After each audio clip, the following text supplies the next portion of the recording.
So hi guys, this is Zulfi. Welcome to my YouTube channel. So आज हमारे ASP.NET MVC webinar का day 7 है और हमारी इस सीरीज का लास्ट वीडियो भी। तो चलिए आज का ट्यूटोरियल हम शुरू करते हैं और देखते हैं आज की वीडियो में हम क्या बात करेंगे। तो सबसे पहले मैं इसका थंबनेल ओपन कर लेता हूँ। तो थंबनेल मैंने ओपन कर लिया है। तो जैसा कि आप देख पा रहे हैं, तो इस वीडियो में हम बात करेंगे कि हम डेटाबेस ऑपरेशंस कैसे परफॉर्म करेंगे, जिसमें हम insert, select, edit, update, delete ये सब हम करके देखेंगे। ये सब ऑपरेशंस को हम परफॉर्म करेंगे। साथ ही साथ हम इन सब ऑपरेशंस को डेपर टूल्स की मदद से करेंगे, जैसा कि मैंने ऑलरेडी आपसे डिस्कस कर लिया है कि हम अपने डेटाबेस के जो भी ऑपरेशंस होंगे, क्रेड ऑपरेशंस जो भी होंगे, इनको हम डेटाबेस से परफॉर्म करेंगे डेपर टूल की मदद से। डेटाबेस के लिए हम स्टोर प्रोसीजर यूज करेंगे। लास्ट वीडियो में हमने एक डेटा इंसर्ट करके दिखाया था। बेसिकली हमने इंसर्शन की बात की थी और हमने दिखाया था कि कैसे डेटाबेस को इंसर्ट किया जाए। तो उस वीडियो में इंसर्शन का यूज किया गया था और डेपर टूल का भी मदद लिया गया था।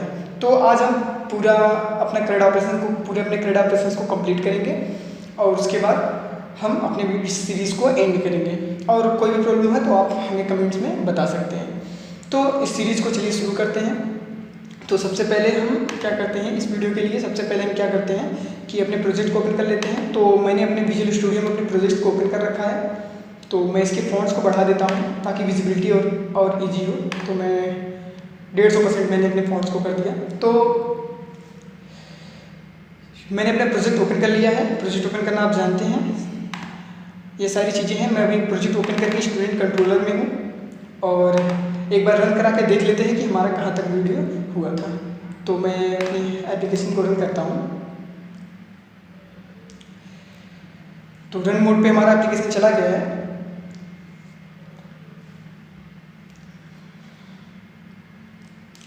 इस वीडियो में हम कुछ बूटस्ट्रैप की फाइल्स को भी यूज करेंगे, उसको मैं इंस्टॉल करना बता दूंगा। बेसिकली हम बूटस्ट्रैप इंस्टॉल नहीं करेंगे, हम बूटस्ट्रैप के CDNs को यूज करेंगे। तो वो मैं बेसिकली बता दे रहा हूँ। मैं W3 स्कूल से CDN उठा दूंगा, लाइक W3 स्कूल्स। तो यहाँ से अगर मैं बूटस्ट्रैप लिखूँगा, बूटस्ट्रैप 4, तो W3 स्कूल से बूटस्ट्रैप 4 की जो फाइल है वो ओपन हो जाएगी।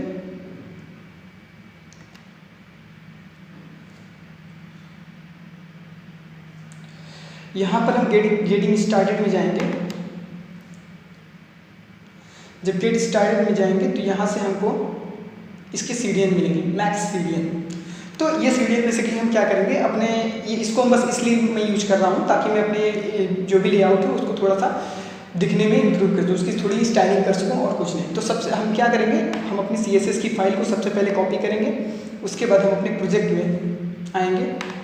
रजिस्ट्रेशन का पेज में, रजिस्ट्रेशन के पेज में हमें लगाना है। तो हम रजिस्ट्रेशन के पेज में आएंगे, गो टू व्यू में इससे व्यू पे पहुंच जाएंगे और ऊपर हम आएंगे। तो यहाँ मैं लिंक कर दूंगा, जैसा कि मैं ऑलरेडी इसको लिंक कर चुका हूँ। ये हमारा CDN है। तो CDN को एग्जीक्यूट करने के लिए नेट कनेक्शन होना ज़रूरी है। तो जब आप नेट कनेक्शन करें तभी करें। और बाकी इन तीन फाइलों को यानी jQuery की फाइल, JS की फाइल और जावास्क्रिप्ट की, इन तीनों की फाइलों को हम क्या करेंगे, हम बॉटम में ऐड कर देंगे यहाँ पर, जैसा कि मैं ऑलरेडी अपने पेज पे ऐड कर चुका हूँ। तो ये मेरा रजिस्ट्रेशन का पेज है और रजिस्ट्रेशन पेज पे मैंने इसको लगाया। तो मैं अपने रजिस्ट्रेशन पेज पे नेविगेट करता हूँ। तो मेरा ये पेज ओपन हो चुका है। इससे मैं अपने स्टूडेंट के अंदर रजिस्ट्रेशन पेज पे मैं नेविगेट करता हूँ।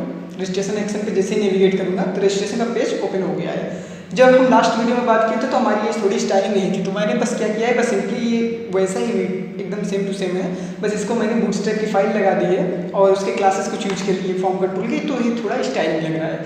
साथ ही साथ अभी हम क्या करेंगे, लिस्ट दिखाएंगे। तो उसके लिए मैंने एक छोटा सा कार्ड हेडर बना लिया है। तो ये कार्ड हेडर है और उसके लिए इसमें बस मैंने TR टेबल्स में TH बाइंड कर दिया है ताकि यहाँ पर हम अपने ऑपरेशंस को दिखाएंगे। ठीक है। तो सबसे पहले क्या करते हैं कि मैं एक इंसर्शन का ओवरव्यू दे देता हूँ। तो देखिए वापस मैं पेज पे आता हूँ। जैसा कि मैंने बताया कि ये मेरा फॉर्म है। फॉर्म को मैंने HTML बिगिन फॉर्म से ओपन किया है। उसके बाद ये रजिस्ट्रेशन, हमारे एक्शन का नाम, ये हमारे कंट्रोलर का नाम रहेगा। फिर उसके बाद फॉर्म मेथड डॉट पोस्ट, हम अपने मेथड को बताएंगे कि मेरा मेथड कौन सा है, पोस्ट मेथड है या कौन सा मेथड है। तो मैं अपने डेटा को पोस्ट करूँगा तो इसलिए मैंने पोस्ट मेथड यूज किया है। साथ ही साथ मैंने यहाँ पर डिव का यूज कर लिया है, फॉर्म ग्रुप का, ताकि वो उस लेवल के हिसाब से दिखे। तो उसके लिए मैंने बस सिंपली स्टूडेंट नेम और उसके बाद जैसे ही HTML का टेक्स्ट बॉक्स है तो उस टेक्स्ट बॉक्स फॉर मैंने यूज किया है m goes to student name, मैं स्टूडेंट नेम में इस वैल्यू को सेव कर लूँगा। न्यू कीवर्ड लगा के यहाँ मैंने कुछ इसकी प्रॉपर्टी असाइन की, जैसे मैंने क्लास @क्लास से क्लास का नाम असाइन कर दिया है फॉर्म कंट्रोल कि मतलब इसमें मैं फॉर्म कंट्रोल की क्लास लगा रहा हूँ। अगर और भी आप क्लास लगाना चाहते हो तो यहाँ स्पेस करके कोई भी आप क्लास का नाम दे सकते हैं। साथ ही साथ यहाँ पर प्लेस होल्डर मैंने लगाया हुआ है। उसके बाद सेम चीज़ यहाँ पर स्टूडेंट है, स्टूडेंट में मैंने एज में असाइन किया हुआ है, वहाँ पर भी क्लास, वहाँ पर भी प्लेस होल्डर। यहाँ पर मैं एक हिडन फील्ड लिया हूँ। हिडन फील्ड में इसलिए लिया हूँ स्टूडेंट आईडी का, ताकि मॉडल से जब भी हम अगर कोई डेटा लाते हैं तो अगर जब भी हम एडिट मोड पे जाएंगे तो उसको उसकी जब जिस भी डेटा को हम एडिट करेंगे तो उसकी आईडी हम यहाँ पर सेव कर लेंगे। साथ ही साथ ये एक सबमिट बटन है, तो ये सबमिट बटन है। अगर आप चाहें तो इसको अभी के लिए स्किप कर सकते हैं, मैं इसको अनकमेंट कर दूँगा। मैं इसको कमेंट कर देता हूँ इंसर्शन के साथ, आप कंफ्यूज नहीं हो। ये बीटिंग कैंसिल भी मैं कमेंट कर देता हूँ, अभी मैं इसको यूज करूँगा तो बस इसलिए मैंने इसको बना दिया था। तो ये देखिए, तो ये जो बटन है ये सबमिट का बटन है, इसका नाम मैंने बीटीएम सबमिट रखा है। और उसका सबमिट पे क्लिक करते ही ये इसके पोस्ट एक्शन को कॉल करेगा। तो जैसे इसके पोस्ट एक्शन को कॉल करेगा तो आप देख रहे हैं रजिस्ट्रेशन, तो रजिस्ट्रेशन के दो मेथड्स बने होंगे, एक रजिस्ट्रेशन का वेट मेथड है, ये पोस्ट मेथड है। तो ये पोस्ट मेथड है, तो पोस्ट मेथड जैसे ही है तो यहाँ पर क्या आ गया स्टूडेंट STU में सारी वैल्यूज आएंगी। रिपोजिटरी मैंने बनाया था, रिपोजिटरी डेटा को इंसर्ट करने के लिए मैंने बनाया था। इस क्लास को अगर हम एक्चुअल करेंगे, इस क्लास पे हम जाएंगे तो हम देखेंगे कि मैंने डायपर का डायनामिक पैरामीटर यूज किया हुआ है, एक ऑब्जेक्ट बना लिया है पैरामीटर को ऐड करने के लिए। साथ ही साथ मैंने एक मेथड बनाया था इंसर्ट स्टूडेंट नाम का, जिसमें मैंने स्टूडेंट पैरामीटर लिया है। IDB कनेक्शन से मैंने कनेक्शन स्ट्रिंग बनाई हुई है। ये गेट कनेक्शन, ये कनेक्शन स्ट्रिंग की मैंने एक क्लास बनाई थी जहाँ से मैं कनेक्शन स्ट्रिंग गेट करूँगा। उस क्लास को मैंने क्या किया है कि गेट DB कनेक्शन एक मेथड बनाया हुआ है। इस मेथड में हम जब जाएंगे तो यहाँ से हम क्या करेंगे कि एक SQL कनेक्शन का नया ऑब्जेक्ट हम रिटर्न कर रहे हैं। इस SQL कनेक्शन में क्या है, ये DB कनेक्शन पास हुआ है और ये DB कनेक्शन यहाँ पर डिफाइन किया गया है। और इसको configure manager dot connection string यानी कनेक्शन कॉन्फ़िगर मैनेजर यानी वेब कॉन्फ़िग की फाइल से कनेक्शन स्ट्रिंग को निकाला जा रहा है। ये कॉन str नाम से इस वेब कॉन्फ़िग की फाइल में बनी हुई है। तो यहाँ पर हम जब आएंगे वेब कॉन्फ़िग की फाइल में तो हम देखेंगे ये कनेक्शन स्ट्रिंग के टैग के अंदर कॉन str नाम से हमारी कनेक्शन स्ट्रिंग पड़ी हुई है। तो बस इसी तरह से ये कॉल हो रहा है, ये यहाँ पे कॉल हो रहा है, फिर DB कनेक्शन को पास कर रहा है। तो जब ये पास करता है यहाँ पर तो ये यूजिंग स्टेटमेंट के पास पहुंच जाता है रिपोजिटरी फोल्डर के रिपोजिटरी क्लास में।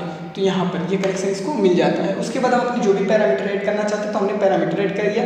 मैंने बताया था कि पैरामीटर को ऐड करने के लिए enum यूज करेंगे। enum के लिए जैसे कि हम proc id हमने बनाया था इस क्लास में, तो इंसर्ट स्टूडेंट डायरेक्ट 1 लिखने से अच्छा है कि हम ऐसे लिखें तो वो ज़्यादा सही रहता है। फिर मैंने डायनामिक पैरामीटर में क्या किया कि ये प्रॉपर्टीज़ ऐड करी, क्योंकि ये प्रॉपर्टीज़ को मुझे डेटाबेस में भेजनी थी। फिर इस DB कनेक्शन के ऑब्जेक्ट का मतलब हेल्प लेके हमने क्वेरी फर्स्ट किया स्टूडेंट। क्वेरी फर्स्ट जब हम करते थे केवल सिंगल ऑब्जेक्ट रिटर्न होता, तो मुझे बस ये रिटर्न करना था कि वहाँ से कोई स्टूडेंट इंसर्ट हुआ कि नहीं। अगर इंसर्ट हुआ होगा तो मैं डेटाबेस से उस स्टूडेंट की आईडी को रिटर्न कर दूंगा। ये मैं क्लास का नाम लिख देता हूँ यहाँ पे जिसमें मुझे ऑब्जेक्ट चाहिए। उसके बाद ये मैं प्रोसीजर का नाम लिखूंगा यहाँ पे और साथ ही साथ डायनामिक पैरामीटर जो मैं पास करूँगा।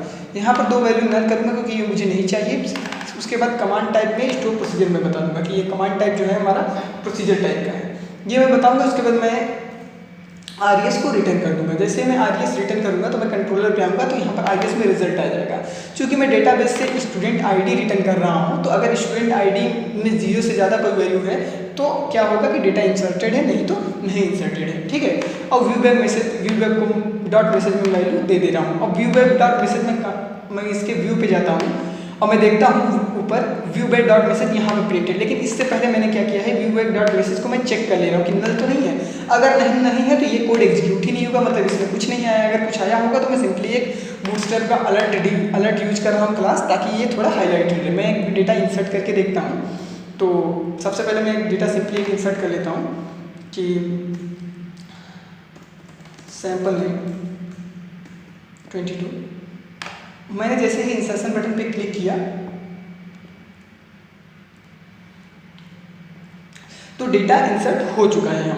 हमारा डेटा क्या है, इंसर्ट हो चुका है और ये मैसेज हमारे पास आ गया है। वापस हम पेज रिफ्रेश करेंगे तो ये हमारा डेटा चला गया। अब हमें क्या करना है, हमको सबसे पहले हमको क्या करना है, डेटा को सिलेक्ट करके दिखाना है। तो डेटा को सिलेक्ट करके दिखाना है तो सबसे पहले हम क्या करेंगे, वापस हम अपने पेज पे आएंगे। पेज पे आने पे ही सबसे पहले हम क्या बनाएंगे, हम एक लिस्ट बनाएंगे। तो हमको लिस्ट चाहिए क्योंकि ये देखिए मैंने इसके लिए क्या किया है, सिंपली एक कार्ड बनाया हुआ है, यहाँ टेबल बनाया हुआ है।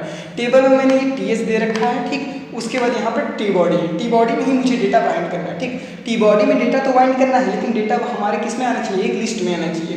तो या तो हम व्यूबैग में कोई लिस्ट असाइन कर दें, या फिर मैं यहाँ पे क्या करने जा रहा हूँ, मैं यहाँ पर चूँकि यहाँ पर मॉडल मैंने यूज किया स्टूडेंट टाइप का, तो और दो मॉडल तो हम एक साथ नहीं यूज कर सकते, तो फिर मैं क्या करूँगा, इस स्टूडेंट क्लास में जाऊँगा, यहाँ पर एक्चुअल में करूँगा, इस स्टूडेंट क्लास में मैं आता हूँ, अपने डिबगिंग को ऑफ कर देता हूँ।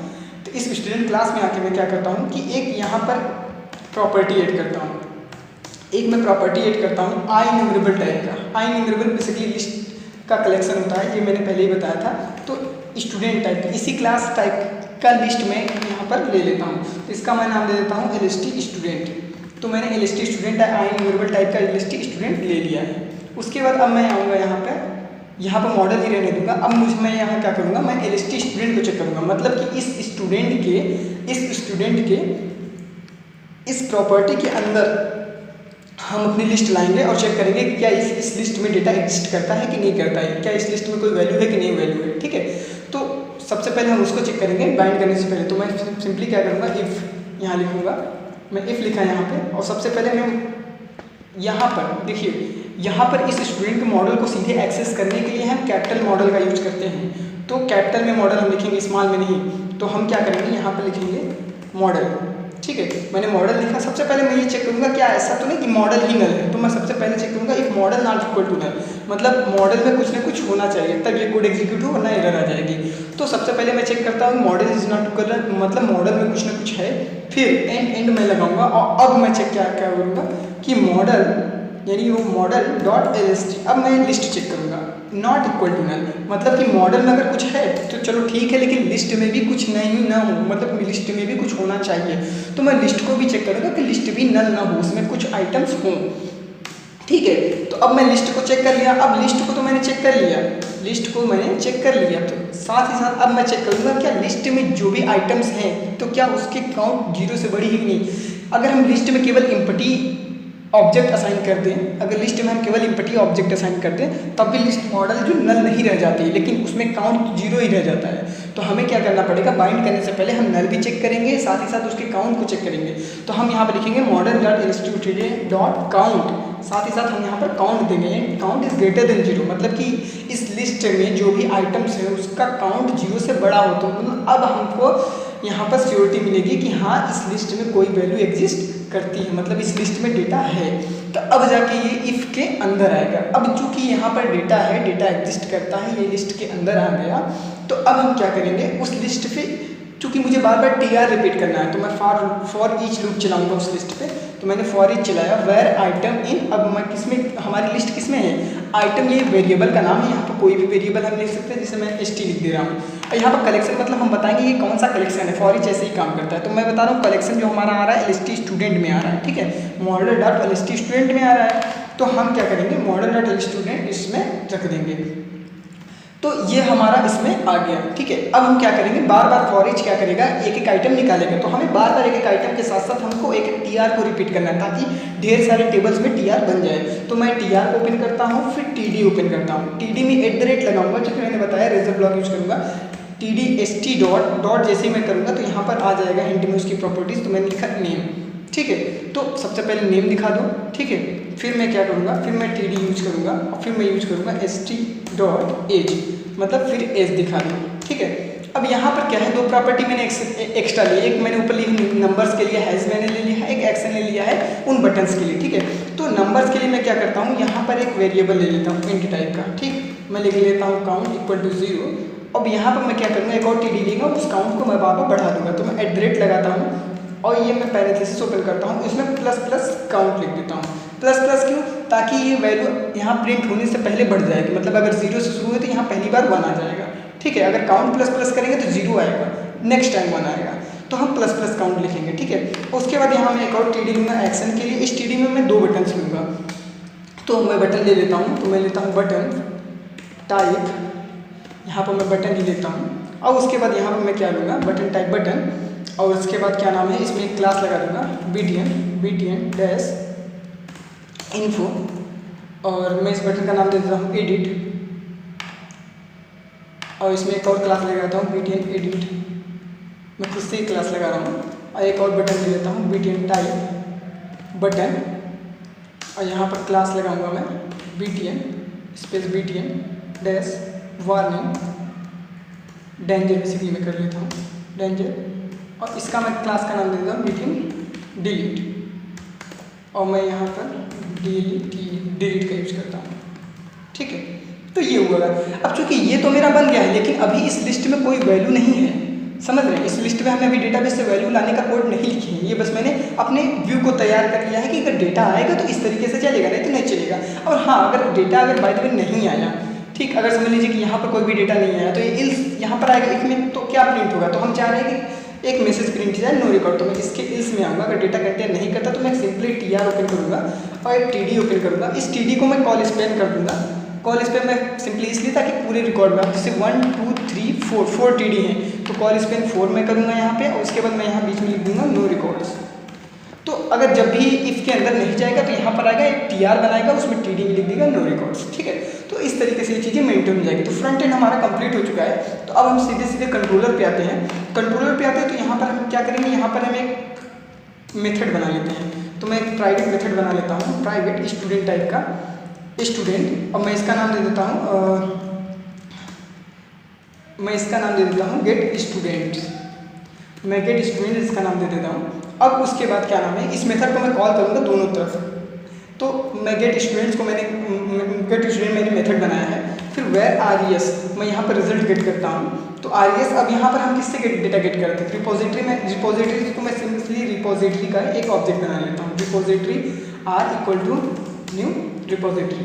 ठीक है, अब मैं यहाँ पर वेयर RES करता हूँ, मतलब रिजल्ट हम गेट करेंगे एक वेरिएबल में। तो R डॉट हमने जैसे ही किया तो यहाँ पर मैं देख रहा हूँ इंसर्ट का तो बना हुआ है, लेकिन क्या गेट करने का कोई कोड लिखा हुआ है, नहीं लिखा हुआ है। तो हम क्या करेंगे, हम इसको हटा देंगे क्योंकि मुझे ये नहीं चाहिए, मुझे गेट करने का कोड चाहिए। तो मैं इस क्लास में वापस जाऊँगा और मैं देखूंगा यहाँ पर कोई ऐसा मेथड तो है नहीं जिससे डेटा को गेट किया जा सके। तो मैं क्या करूँगा, इसी क्लास को मैं बस कॉपी कर ले रहा हूँ और इसी मेथड को मैं कॉपी कर रहा हूँ। और नीचे में स्टूडेंट, चूँकि मुझे रिटर्न टाइप स्टूडेंट ही चाहिए, ठीक, लेकिन स्टूडेंट हमें नहीं चाहिए रिटर्न टाइप। हमें रिटर्न टाइप क्या चाहिए, INumerable, हमें लिस्ट चाहिए ना। तो हम यहाँ पर INumerable रिटर्न टाइप देंगे। और किसका लिस्ट चाहिए, हमें क्या चाहिए, स्टूडेंट की लिस्ट चाहिए, मतलब कि ढेर सारे स्टूडेंट्स की हमको लिस्ट चाहिए। ठीक है, तो INumerable मैं देता हूँ उसका रिटर्न टाइप, और यहाँ पर मेथड का मैं कुछ नाम दे रहा हूँ। तो मेथड का मैं मीनिंगफुल नाम दे रहा हूँ, तो मैं लिख दे रहा हूँ गेट स्टूडेंट्स, इसका नाम मैं दे देता हूँ। ठीक है, और इसमें कोई भी पैरामीटर क्या हमको चाहिए, नहीं, हमें कोई पैरामीटर नहीं चाहिए, बस मैं मेथड कॉल करूँ, ये कॉल हो जाए। तो चूंकि कनेक्शन हम इसी से बनाएंगे तो ऊपर हमारा यही कोड रहेगा। ठीक है, क्या पैरामीटर ऐड करने की जरूरत है, हाँ, केवल एक पैरामीटर मैं ऐड करूँगा, ये इसलिए मैं ऐड करूँगा ताकि वहाँ पर प्रोसीजर में इफ में डिफाइन, ये दो पैरामीटर की मैं जरूरत नहीं, तो इसको मैं हटा दूँगा। ठीक है,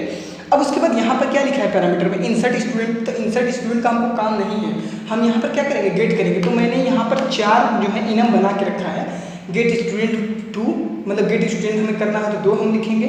ठीक है, अपडेट स्टूडेंट के लिए हम 3 यूज करेंगे, डिलीट के लिए हम 4 यूज करेंगे। तो अभी हम गेट स्टूडेंट करना चाहते हैं, तो हम यहाँ पर क्या करेंगे, गेट स्टूडेंट पे हम यहाँ पर इसको हटा के हम सिंपली क्या लिख देंगे कि नहीं, में गेट स्टूडेंट से काम है। तो मैंने गेट स्टूडेंट पे यहाँ पर इनम पास कर दिया। तो गेट स्टूडेंट जब हम पास करेंगे तो 2 पास होगा, और हम डेटाबेस में देखेंगे कि 2 पे हमारा कौन सा कोड लिखा है, नहीं लिखा होगा तो हम लिखेंगे कोड। ठीक है, अब RES यहाँ पर DB कनेक्शन और क्वेरी फर्स्ट। क्वेरी फर्स्ट मैंने आपको पहले ही बताया था कि क्वेरी फर्स्ट केवल सिंगल ऑब्जेक्ट रिटर्न करता है, लेकिन इस बार हमको क्या चाहिए, इस बार हमको लिस्ट चाहिए। तो हमको क्वेरी फर्स्ट नहीं यूज करके हम केवल क्वेरी यूज करेंगे। ठीक है, तो अगर हम सिंपल जब क्वेरी यूज करेंगे तो ये पैरामीटर्स नहीं पास होंगे, मतलब कि यहाँ से मैं अभी हटा देता हूँ इतना पूरा।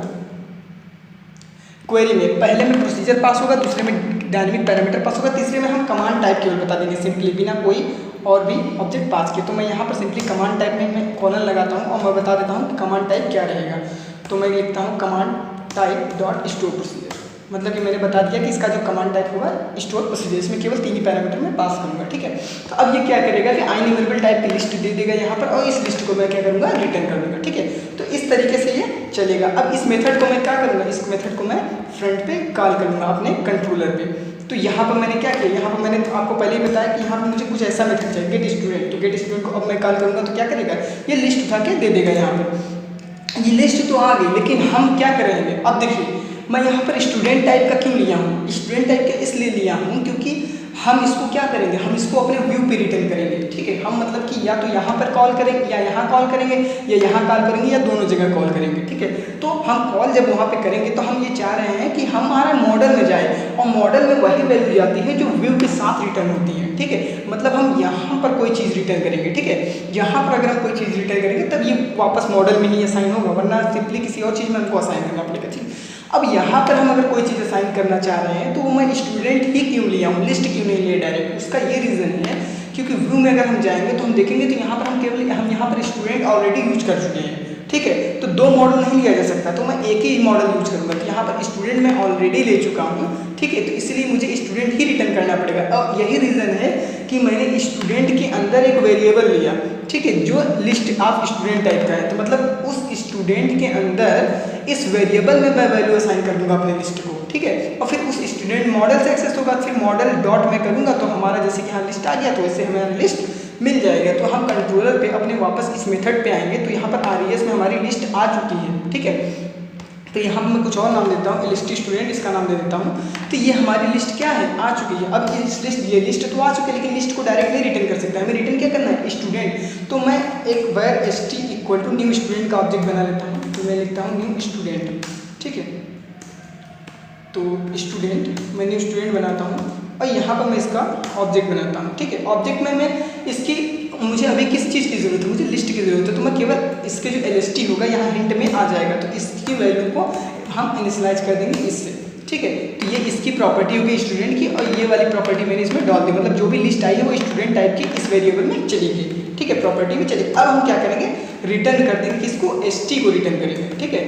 केवल ST, अब ST को हमने रिटर्न किया, ST स्टूडेंट टाइप का है जैसे यहाँ पर देख रहे हैं, ठीक है। अब मुझे बाइंड करना है, ठीक है, बाइंड करना है तो मैं क्या करूँगा, यहाँ पर अपने गेट स्टूडेंट मेथड को कॉल करूँगा। ये मतलब कि ये जैसे रिटर्न होगा तो ये व्यू के साथ उसको रिटर्न कर देगा। तो यहाँ पे भी कॉल कर लूँगा और जब भी डेटा सबमिट किया जाए तब भी हमारा हो जाए तो मैं यहाँ पे भी उसको कॉल कर लूँगा, ठीक है। तो दोनों जगह हमने क्या किया, कॉल कर लिया, लिस्ट को रिटर्न किया, यहाँ पर गेट स्टूडेंट इसको यहाँ पे रिटर्न कर दिया। यहाँ पर जैसे कोई नया डेटा अगर इंसर्ट होगा तो फिर ये कॉल हो जाएगा और फर्स्ट टाइम में भी ये कॉल हो जाएगा। तो ये चीज़ हमारी हो चुकी है। अब हमें क्या करना है, हम अभी डेटाबेस को नहीं टच किए हैं, तो सबसे पहले हम जाते हैं अपने डेटाबेस में। तो हम देखेंगे यहाँ पर हमारे रिपोजिटरी मेथड में, तो देखेंगे हम अपने डेटाबेस में इस प्रोसीजर को हमको चेंज करना है, क्योंकि हमने यहाँ पर 2 पे हमको क्या करना है, सेलेक्ट का कोड लिखना हुआ है। तो हम अपने डेटाबेस में आएंगे, तो डेटाबेस में आने के लिए हमने अपना डेटाबेस का कोड लिख रखा है। तो मैं डेटाबेस में ओपन करने के लिए सबसे पहले मैं डेटाबेस ओपन करता हूँ और उसके बाद मेरे MVC 7 डेज को एक्सपेंड करता हूँ और इसमें प्रोसीजर को फाइंड करने के लिए प्रोग्रामेबिलिटी वाले फोल्डर में जाता हूँ। इसमें स्टोर प्रोसीजर के नाम के फोल्डर में मैं जाता हूँ। अब इसमें देखूंगा मेरा एक पड़ा हुआ है प्रॉक स्टूडेंट, मैं राइट क्लिक करूँगा इस पर और मॉडिफाई पे क्लिक करूँगा। जैसे ही मॉडिफाई पे मैं क्लिक करूँगा तो ये स्टोर प्रोसीजर मेरा ओपन हो जाएगा। तो चूंकि हमारा स्टोर प्रोसीजर बस ओपन हो ही गया है, अब स्टोर प्रोसीजर में क्या करूंगा, मैं उस गेट को सेलेक्ट की क्वेरी में लिखूंगा। अगर सेलेक्ट की क्वेरी नहीं लिखी है तो ठीक है, तो मैं देखूंगा कि मेरा 1 पे, तो 1 पे ये जो मेरा 1 है प्रोसीजर 1 पे तो कोड लिखा हुआ है, ठीक है। अब बाकी के पैरामीटर्स मैंने क्या किया हूँ, मैं अभी कमेंटेड रखा हूँ, वो इसलिए कि मैं टाइम बचाने के लिए मैंने इस क्वेरी को पहले ही लिख रखा है, ठीक है। तो अभी मुझे 2 को काम है तो मैं क्या करूँगा, 2 को क्या करूँगा, Ctrl+K+U आप दाबेंगे तो अनकमेंट हो जाएगा, या फिर इसको सेलेक्ट करके आप अनकमेंट वाले टैब पे जाइए। तो कमेंट अनकमेंट,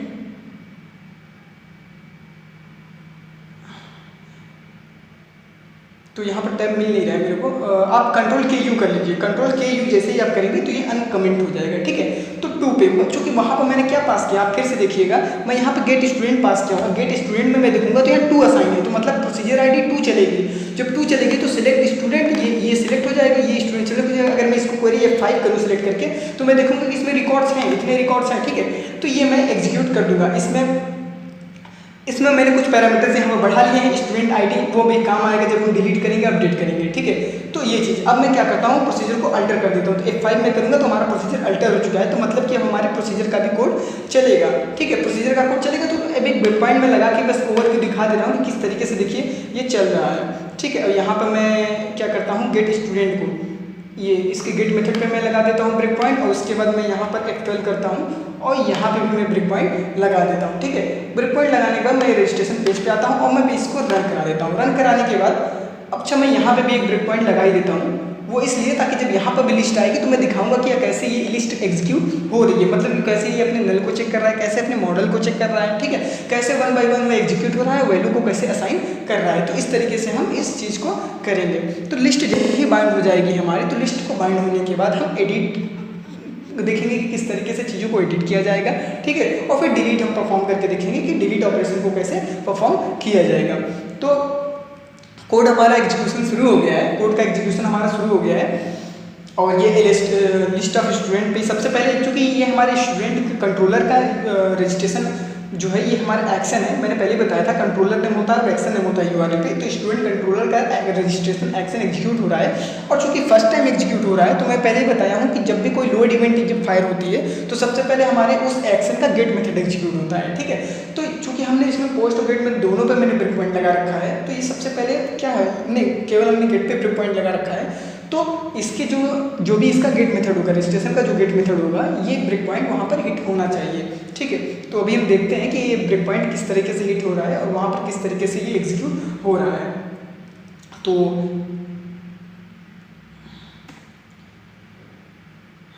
एग्जीक्यूशन शुरू हो गया है, मैं देखता हूँ कि किस तरीके से ये एग्जीक्यूट हो रहा है।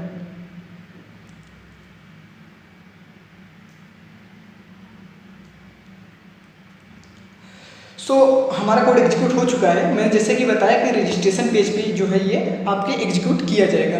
तो रजिस्ट्रेशन का जो गेट मेथड है, तो ये गेट मेथड यहाँ पर आ गया ब्रेक पॉइंट। अब मैं F10 करूँगा, फिर फंक्शन F10 जैसे मैं करूँगा तो 1 पॉइंट ये आगे बढ़ा, ठीक है। अब ये इस मेथड को कॉल करेगा, जैसे इस मेथड को कॉल किया यहाँ पर है, यहाँ पर इसका ऑब्जेक्ट बन गया r.get स्टूडेंट को कॉल करेगा। गेट स्टूडेंट को जैसे कॉल किया यहाँ पर आ गया, इसने कनेक्शन बनाया डेटाबेस से, ये प्रोसीजर में इसने ऐड कर दिया। ऐड किया तो जैसे इसने क्या किया, डेटाबेस ऑपरेशन परफॉर्म किया। तो यहाँ पर अगर हम होवर करके देखेंगे तो यहाँ पर देखेंगे कि कोई डेटा हमारी आई हुई है लिस्ट, देखिए काउंट 3 बता रहा है, मतलब डेटाबेस में इस लिस्ट में कुछ आया हुआ है। अब इसको हम रिटर्न करेंगे तो लिस्ट में हमारी आएगी, फिर ये न्यू ऑब्जेक्ट में असाइन कर दूंगा। अब मैं यहाँ से रिटर्न कर दूंगा, तो जैसे मैं यहाँ से रिटर्न करूँगा ये मॉडल हमारे व्यू पे जाएगा डेटा को लेके, ठीक है। अब व्यू पे जाएगा, क्योंकि हमने व्यू पे भी ब्रेक पॉइंट लगा रखा है, तो यहाँ पर उस ब्रेक पॉइंट को हिट होना चाहिए। तो अब मैं देखूंगा कि ये ब्रेक पॉइंट हिट हो रहा है कि नहीं।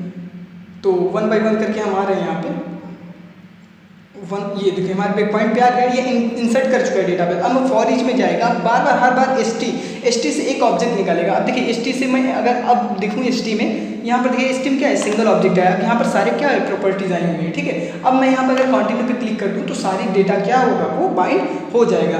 तो मैं फिर ब्रेक पॉइंट हटा देता हूँ, सारे ब्रेक पॉइंट्स को यहाँ पे मैं इसको हटा देता हूँ। तो मैं वापस आता हूँ, तो मैं देख रहा हूँ कि यहाँ पे क्या है, यहाँ पर हमारा डेटा जो है वो डेटाबेस का बाइंड हो चुका है। तो एक ऑपरेशन हमने कंप्लीट कर लिया है, ठीक है। अब यहाँ पर क्या है, एडिट और डिलीट क्लिक करने से क्या हो रहा है, कुछ भी नहीं हो रहा है, ठीक है, क्योंकि कोई भी ऑपरेशन हमने ऐसा कुछ किया नहीं कि उसमें हो, ठीक है। तो हमारा डेटा क्या है, दिखने लगा है। अब हमको क्या करना है, एडिट पे जैसे क्लिक करेंगे तो मैं किस तरीके से एडिट कराना चाहता हूँ, जैसे एडिट पे क्लिक करूँ तो वो डेटा यहाँ पर आ जाए और ये डिलीट सबमिट का जो बटन है वो अपडेट का बटन बन जाए, ठीक है। ये मुझको करना है, तो उसके लिए मुझे थोड़ी सी स्क्रिप्टिंग यूज करनी पड़ेगी।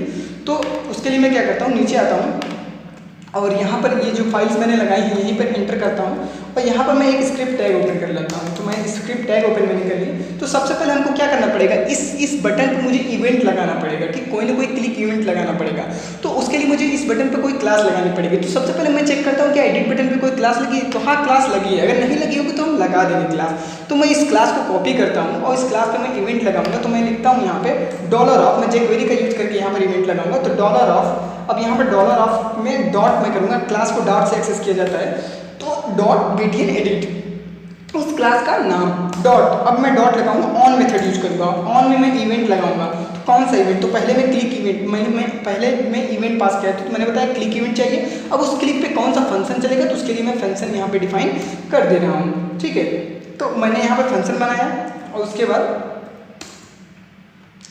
मैं यहाँ पे क्या करता हूँ कि फंक्शन का मैंने इवेंट बना दिया, ठीक है। इवेंट बना दिया, सबसे पहले हम क्या करेंगे, सबसे पहले हम ये चेक करेंगे कि क्या मेरा इवेंट काम भी कर रहा है कि नहीं। तो मैं सिंपली एक अलर्ट लगा देता हूँ यहाँ पे, ठीक है। मैं एक अलर्ट लगा देता हूँ और मैं सेव करके बटन ये पेज को अपने रिफ्रेश करूँगा। मैं यहाँ से भी ब्रेक पॉइंट हटा देता हूँ, कंट्रोलर यहाँ से भी ब्रेक पॉइंट हटा देता हूँ ताकि एग्जीक्यूशन में बार बार रुके ना, ठीक है। यहाँ से भी ब्रेक पॉइंट हटा देता हूँ, कंटिन्यू पे क्लिक करूँगा। तो जैसे मैंने कंटिन्यू पे क्लिक किया तो यहाँ पर ये चल गया है, ठीक है। अब मैं एडिट बटन पे क्लिक करूँगा और देखूंगा इवेंट चल रहा है कि नहीं। तो जैसे मैंने एडिट बटन पे क्लिक किया, देखिए एक अलर्ट आ गया, ठीक है। अब मैं नीचे एडिट बटन पे करूँगा, उस पर भी अलर्ट आ गया, इस एडिट बटन पे क्लिक इस पर भी अलर्ट आया, लेकिन डिलीट पे क्लिक करूँगा तो डिलीट पे कोई इवेंट नहीं आया, ठीक है। चूँकि डिलीट पे हमने कोई इवेंट लगाया नहीं था, अभी हमको इवेंट एडिट पे जरूरी है, ठीक है। तो मैं एडिट पे वापस मैं अपने कोड पे आ जाता हूँ, अपने पेज पे आ जाता हूँ, तो मैं एडिट पे इवेंट लगा दिया, ठीक है। अब देखो, अब समझने की बात यहाँ पर ये है कि हम इस एडिट पे इसके सामने जो है, इसके क्लिक पे हमें इसके सामने की वैल्यू चाहिए। ये क्या चाहिए, इसका नाम चाहिए, इसका एज चाहिए, साथ ही साथ हमें ये चाहिए कि किस पे क्लिक किया जा रहा है, मतलब इसकी बेसिकली एक आईडी हमको चाहिए, ठीक है। तो हम क्या करेंगे, सबसे पहले हम क्या करेंगे कि हम जो ये बटन बनाया गया है, ठीक है, तो इस बटन पे क्या करेंगे, हम एक डेटा एट्रीब्यूट में एक आईडी बाइंड कर देंगे। तो मैं क्या लिखूंगा, डेटा डैश आईडी, ठीक। मैं यहाँ पर एक आईडी लिख दूँगा और आईडी आखिर मेरी है क्या, आईडी हमारी क्या है, आईडी हमारी स्टूडेंट आईडी है। तो स्टूडेंट आईडी किस में आई होगी, st.student id, इसमें हमारी स्टूडेंट आईडी आई होगी, ठीक है। तो इसमें हमने क्या किया, st.student id, मैंने एक आईडी बाइंड कर दिया। तो मतलब जितनी बार बटन बनेगा उतनी बार उनकी आईडी उनके सामने आ जाएगी, ठीक है। और साथ ही साथ मुझको क्या चाहिए, स्टूडेंट नेम चाहिए। तो मैं क्या करता हूँ, सिंपली एक्सेस करने के लिए मैं एक क्लास इसमें लगा देता हूँ नेम का, ठीक है। और इसमें क्लास में एक लगा देता हूँ एज का, ठीक है। अब मैं क्या करूँगा कि इसके क्लिक इवेंट पे, मतलब कि इस बटन के क्लिक इवेंट पे मुझे क्या चाहिए, ये चाहिए, ठीक है। ये नाम चाहिए। अब ये नाम मिलेगा मुझे कैसे, मैं इंस्पेक्ट करके थोड़ा सा आपको दिखाना चाहूँगा कि कैसे चलता है, ठीक है, jQuery का ट्रैवर्सिंग, ठीक है।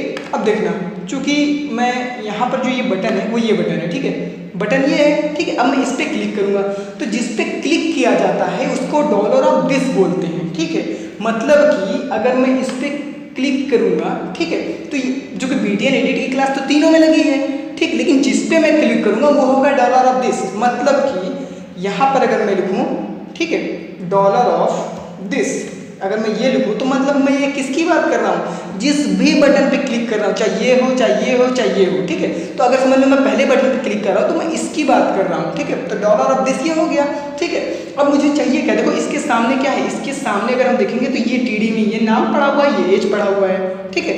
तो $this मतलब कि इवेंट हो गया। फिर इसका देखो पेरेंट क्या है, TD है, ठीक है। अब चूंकि TD इसका पेरेंट है, फिर उसके ऊपर हम जाएंगे तो ये पेरेंट TR है, ठीक है।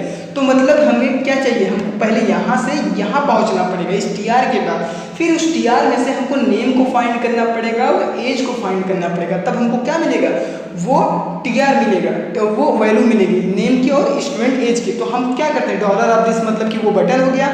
किसी पेरेंट वाले टैग को फाइंड करने के लिए .parents यूज किया जाता है, ठीक है। तो पेरेंट्स में हम बताते हैं कि कौन से पेरेंट, मतलब कई अपर लेवल पे कौन से पेरेंट को चाहिए। तो मैं बता दूंगा कि इससे सबसे पहला जो TR मिल जाए वो, ठीक है। तो इसके पेरेंट्स में सबसे पहले TR कौन मिलेगा, यहाँ मिलेगा, फिर मतलब इसी रो पे मिलेगा। अब उसके अंदर .find मेथड हम यूज करेंगे, ठीक है। फाइंड मतलब क्या, फाइंड, देखो पेरेंट्स क्या है, ऊपर जाता है, पेरेंट जिस भी इवेंट पे लगाते हैं उसके ऊपर ऐसे टैग में बढ़ता जाता है, लेकिन फाइंड मतलब जहाँ होता है वहाँ से अंदर आने लगता है, ठीक है। तो अगर हमने लिखा $this.parents TR, तो मतलब $this ये है, .parents मतलब TR ये, चूंकि पहला TR ये मिला तो .parents TR। अब यहाँ पर आ गया कंपाइलर, ठीक है। अब यहाँ पर इंटरप्रेटर आ गया है, ठीक है, इंटरप्रेटर चलता है इसमें, यहाँ पर इंटरप्रेटर आ गया। अब फिर मैंने क्या किया, वहाँ पर रुकने के बाद तुरंत मैंने क्या यूज कर लिया, फाइंड, मतलब अब इसके अंदर ढूंढ। फाइंड क्या करता है, किसी भी टैग के अंदर ढूंढता है, तो अब अंदर ढूंढने लगेगा। लेकिन अभी हमने फाइंड में बताया नहीं ढूंढना क्या है, तो मैंने फाइंड में बता दिया कि डबल कोड में मैं बता रहा हूँ, डॉट मतलब कि क्लास का नाम ढूंढना है। अब डॉट में कौन सा क्लास का नाम, नेम, ठीक है। वो क्यों, क्योंकि मैं यहाँ पर देखो मैंने लगा दिया, अभी मैंने रिफ्रेश नहीं किया है तो इसलिए वैसा दिख रहा है। तो यहाँ पर मैंने नेम की क्लास लगा दी स्टूडेंट नेम वाले TD में, ठीक है। तो मतलब यहाँ पर चूंकि मैंने क्या लगा दिया, यहाँ पर मैंने क्लास लगा दिया, यहीं पे सिंपली मतलब वही क्लास में यहाँ लिख दूँ अगर सिंपली नेम, ठीक है। तो अब क्या मैंने किया है, $this.parents यहाँ पर आया, ठीक है, यहाँ पर आया। यहाँ पर आने के बाद क्या कर रहा है, .find मतलब कि अब इसके अंदर फाइंड करो, किसको फाइंड करो, ठीक है, .names कह रहा है, ठीक है, ठीक, .name। तो .name इसके अंदर वो ढूंढेगा कि डॉट मतलब क्लास, अब क्लास ढूंढेगा इसके अंदर क्लास कौन सी, नेम की क्लास कौन सी, तो यहाँ देखेगा नेम की क्लास तो ये है, ठीक है। अब ये जो इतना कोड मतलब कहाँ आएगा, इतना कोड इस वाले टीडी पे आ जाएगा। अब यहाँ से भी अभी नाम नहीं मिला है, अब हम इस टीडी पे जब आ जाएंगे फिर हम डॉट करेंगे, ठीक है। मतलब अब क्या एग्जीक्यूट करना है, तो अब हम कहेंगे कि डॉट टेक्स्ट मेथड एग्जीक्यूट करो, मतलब कि अब इसके अंदर जो भी टेक्स्ट पड़ा हुआ है वो निकाल के मुझको दे दो। तो अब बेसिकली मुझे ये मिल गया, ठीक है। अब इसको क्या करेंगे, हम एक वेरिएबल में गेट कर लेंगे, समझ लो वेरिएबल का नाम मैंने नेम दे दिया। तो अब मतलब क्या होगा, जिस भी बटन पे क्लिक डॉलर ऑफ दिस, मतलब वो बटन डॉट पेरेंट्स उसके पेरेंट टीआर जो भी होगा उसको फाइंड करेगा, फिर डॉट फाइंड, फिर उसके अंदर आएगा फाइंड करेगा कि नेम कहाँ है, ठीक। तो नेम फाइंड करेगा और फिर उसका टेक्स्ट निकाल के दे देगा, ठीक है। तो मतलब समझ लो ये दे देगा, ठीक है। इतना हमें देखो अलर्ट करा के मैं देख लेता हूँ, ठीक है। तो मैं इसके अगर अलर्ट करा के आपको दिखाना बस चाहूँगी किस तरीके से वर्क कर रहा है, ठीक है। तो मैं क्या करता हूँ कि मैं पेज को रिफ्रेश करता हूँ और हम आते हैं, जैसे हम आते हैं तो हम यहाँ एडिट पे क्लिक करेंगे। जैसे हमने एडिट पे क्लिक किया तो यहाँ देखो जुलकदर लिख के आ रहा है, ठीक है। लेकिन अब मैं इस पे क्लिक करूँगा तो यहाँ पर ये नाम लिख के आ रहा है। अब मैं जैसे इस पे क्लिक करूँगा तो ये नाम लिख के आ रहा है। तो मतलब जिस पैटर्न पे हम क्लिक करेंगे उसके पेरेंट को फाइंड कर ले रहा है। तो बस सेम हम चीज़ यूज करेंगे, ठीक है, सेम हम कोड यूज करेंगे। अब हम आते हैं क्या अपने कोड पे, तो यहाँ पर सेम हम उसी तरह से हम एज निकाल लेंगे, ठीक। तो एज हम निकालने के लिए क्या यूज करेंगे, dollar of this dot parents TR dot find dot age, मैं एज फाइंड करूंगा, डॉट टेक्स्ट उसका टेक्स्ट फाइंड कर लूँगा, ठीक है। तो ये हमें नेम और एज मिल गया। अब हम नेम में चाहते हैं कि इसमें आ जाए, ठीक है। तो हम देखेंगे इसकी कोई आईडी या क्लास इस पर लगी है कि नहीं लगी। तो सबसे पहले हम कंट्रोल शिफ्ट आई करेंगे तो हम इंस्पेक्ट हो जाएगा। इंस्पेक्ट होने के बाद जैसे हम यहाँ पर आएंगे इस नेम वाले पे तो हम देखेंगे कि यहाँ पर कोई क्लास आईडी लगी है कि नहीं। तो देखो हमने एक स्टूडेंट नाम, यहाँ आईडी स्टूडेंट नेम नाम से बनी है, तो उस आईडी पे हमें वैल्यू बाइंड करना है। तो डॉलर ऑफ हम क्या करेंगे, वो आईडी करेंगे। तो मैं वो आईडी लिखता हूँ, ठीक है। डॉट वैल्यू डालने के लिए वेल फंक्शन का यूज करते हैं, तो वेल मैंने यूज किया। वेल अब इसमें कौन सी वैल्यू डालनी है, क्योंकि नेम मुझे डालना है तो मैंने क्या कि इसमें नेम डाल दिया, ठीक है। उसी तरीके से डॉलर ऑफ हम क्या यूज करेंगे, हैज यूज करेंगे और देखेंगे कि इसकी क्या आईडी है, ठीक है। तो मैं कर्सर इस पे लेके जाऊंगा, ठीक है। यहाँ पर मैं देखूंगा तो इसकी आईडी एज है। अगर नहीं आईडी रहेगी कोई तो हम आईडी बना देंगे, ठीक है। तो मैं दिखाऊँ इसका एज है, तो एज डॉट वेल, यानी एज में क्या डाल दो, ये वैल्यू डाल दो, कौन सी एज वाली, जो एज फाइंड हुई है, ठीक है। तो यहाँ पर ये मैंने डाल दिया, ठीक है। तो जैसे अब मैं क्लिक करूँगा तो उन दोनों में वैल्यू चली जाएगी, ठीक है। तो वैल्यू चली जाएगी, मैं रिफ्रेश करता हूँ, मैं देख लेता हूँ कि वैल्यू जा रही है नहीं जा रही है। तो जैसे मैं एडिट पे क्लिक किया तो देखो ये वैल्यू चली गई, जुलकदर 23, ठीक। अब जब इस पर मैं क्लिक करूँगा तो ये वैल्यू जा रही है, इस पर क्लिक करूँ तो ये वैल्यू जा रही है, तो वैल्यू यहाँ पर जा रही है। अब हमको क्या चाहिए, जो सबमिट लिखा है वो अपडेट हो जाए और साथ ही साथ एक कैंसिल का बटन आ जाए, ठीक है, ठीक है। तो अब मैं क्या करता हूँ, वहाँ पर इस बटन के लिए मैंने जो बताया था ना कि बटन मैंने लिया, तो एक हिडन फील्ड मैंने लिया था, ठीक है। तो इसको मैं अनकमेंट करता हूँ, ठीक है। और ये बटन मैंने लिया था तो इसको मैं अनकमेंट करता हूँ। ये इसलिए मैंने लिया है, जब भी मैं एडिट पे क्लिक करूँगा तो उसकी आईडी, जो हिडन फील्ड की आईडी जो है वो इसमें डाल दूंगा मैं, और फिर जब फॉर्म सबमिट होगा तो ये सबमिट हो जाएगा, ठीक है। अब ये बटन को जो है, बटन को मैंने डिफॉल्ट में नन रखा है, डिस्प्ले नन, यानी ये बटन नहीं दिखेगा। अगर मैं सेव करके रन कराता हूँ, ठीक है, तो बटन मुझे कैंसिल वाला नहीं दिखेगा। देखो बटन कैंसिल का नहीं दिख रहा है, तो बटन हमें नहीं दिख रहा है, ठीक है, क्योंकि मैं इसको डिस्प्ले नन कर रखा हूँ, ठीक है। अब मैं इसको डिस्प्ले शो कर दूंगा, शो तब करूँगा जब वो कैंसिल पे क्लिक करेगा, ठीक है, वरना नहीं करूँगा, ठीक है। और इसकी वैल्यू को मैं चेंज कर दूंगा, ठीक है। तो मैं फिर वापस कोड पे आता हूँ यहाँ पे, ठीक है। अब इतना तो काम हो गया। अब हम इसको क्या करना है, इस बटन पे हमें परफॉर्म करना है। फिर से हम इंस्पेक्ट करेंगे और चेक करेंगे कि इस बटन की हमने क्या आईडी दे रखी है, ठीक है, क्योंकि यहाँ से पता चल जाता है कि क्या आईडी, क्या नाम है, ठीक है। तो बीटीएल टाइप सबमिट, इसमें कोई आईडी हमने दे दी है तो चीज़ें सबमिट को भी हम कॉल कर सकते हैं। तो मैं लिखता हूँ डॉलर ऑफ, चूँकि ये बटन है तो मैं लिख देता हूँ बटन, और उसके बाद इसके अंदर आके बताता हूँ मैं इसका टाइप सबमिट हो, मतलब ऐसे बटन को हिट करो जिसका टाइप सबमिट हो, ठीक है, डॉट। अब उसकी हम क्या करना है, हमें वैल्यू उसकी चेंज करनी है। तो वैल्यू मैं क्या कर दूंगा, उसकी वैल्यू मैं कर दूंगा अपडेट, मतलब वो अपडेट हो जाए, सबमिट से अपडेट, वो उसकी वैल्यू हिडन, उसकी जो वैल्यू होगी इंटरनली उसमें अपडेट हो जाए। साथ ही साथ डॉट टेक्स्ट हम यूज करें, टेक्स्ट मतलब कि इसके अंदर का टेक्स्ट चेंज करने के लिए, ठीक है। और टेक्स्ट में क्या लिखा जाए वो हम यहाँ लिखेंगे कि अपडेट लिखा जाए, ठीक है। तो ये हो गया, ठीक है। अब साथ ही साथ हम यूज कर उस बटन को, जो कैंसिल का बटन था, तो कैंसिल वाला बटन हम यहाँ देखेंगे कि दिख तो नहीं रहा है लेकिन बटन तो है। तो बटन में हमने एक क्लास लगा रखी है बीटीएन कैंसिल की, तो हम क्या करेंगे, dollar of dot BTN cancel, यानी कैंसिल वाले बटन को डॉट शो कर दो, मतलब उस बटन को शो कर दो। अगर हम केवल इतना हम करके देखेंगे,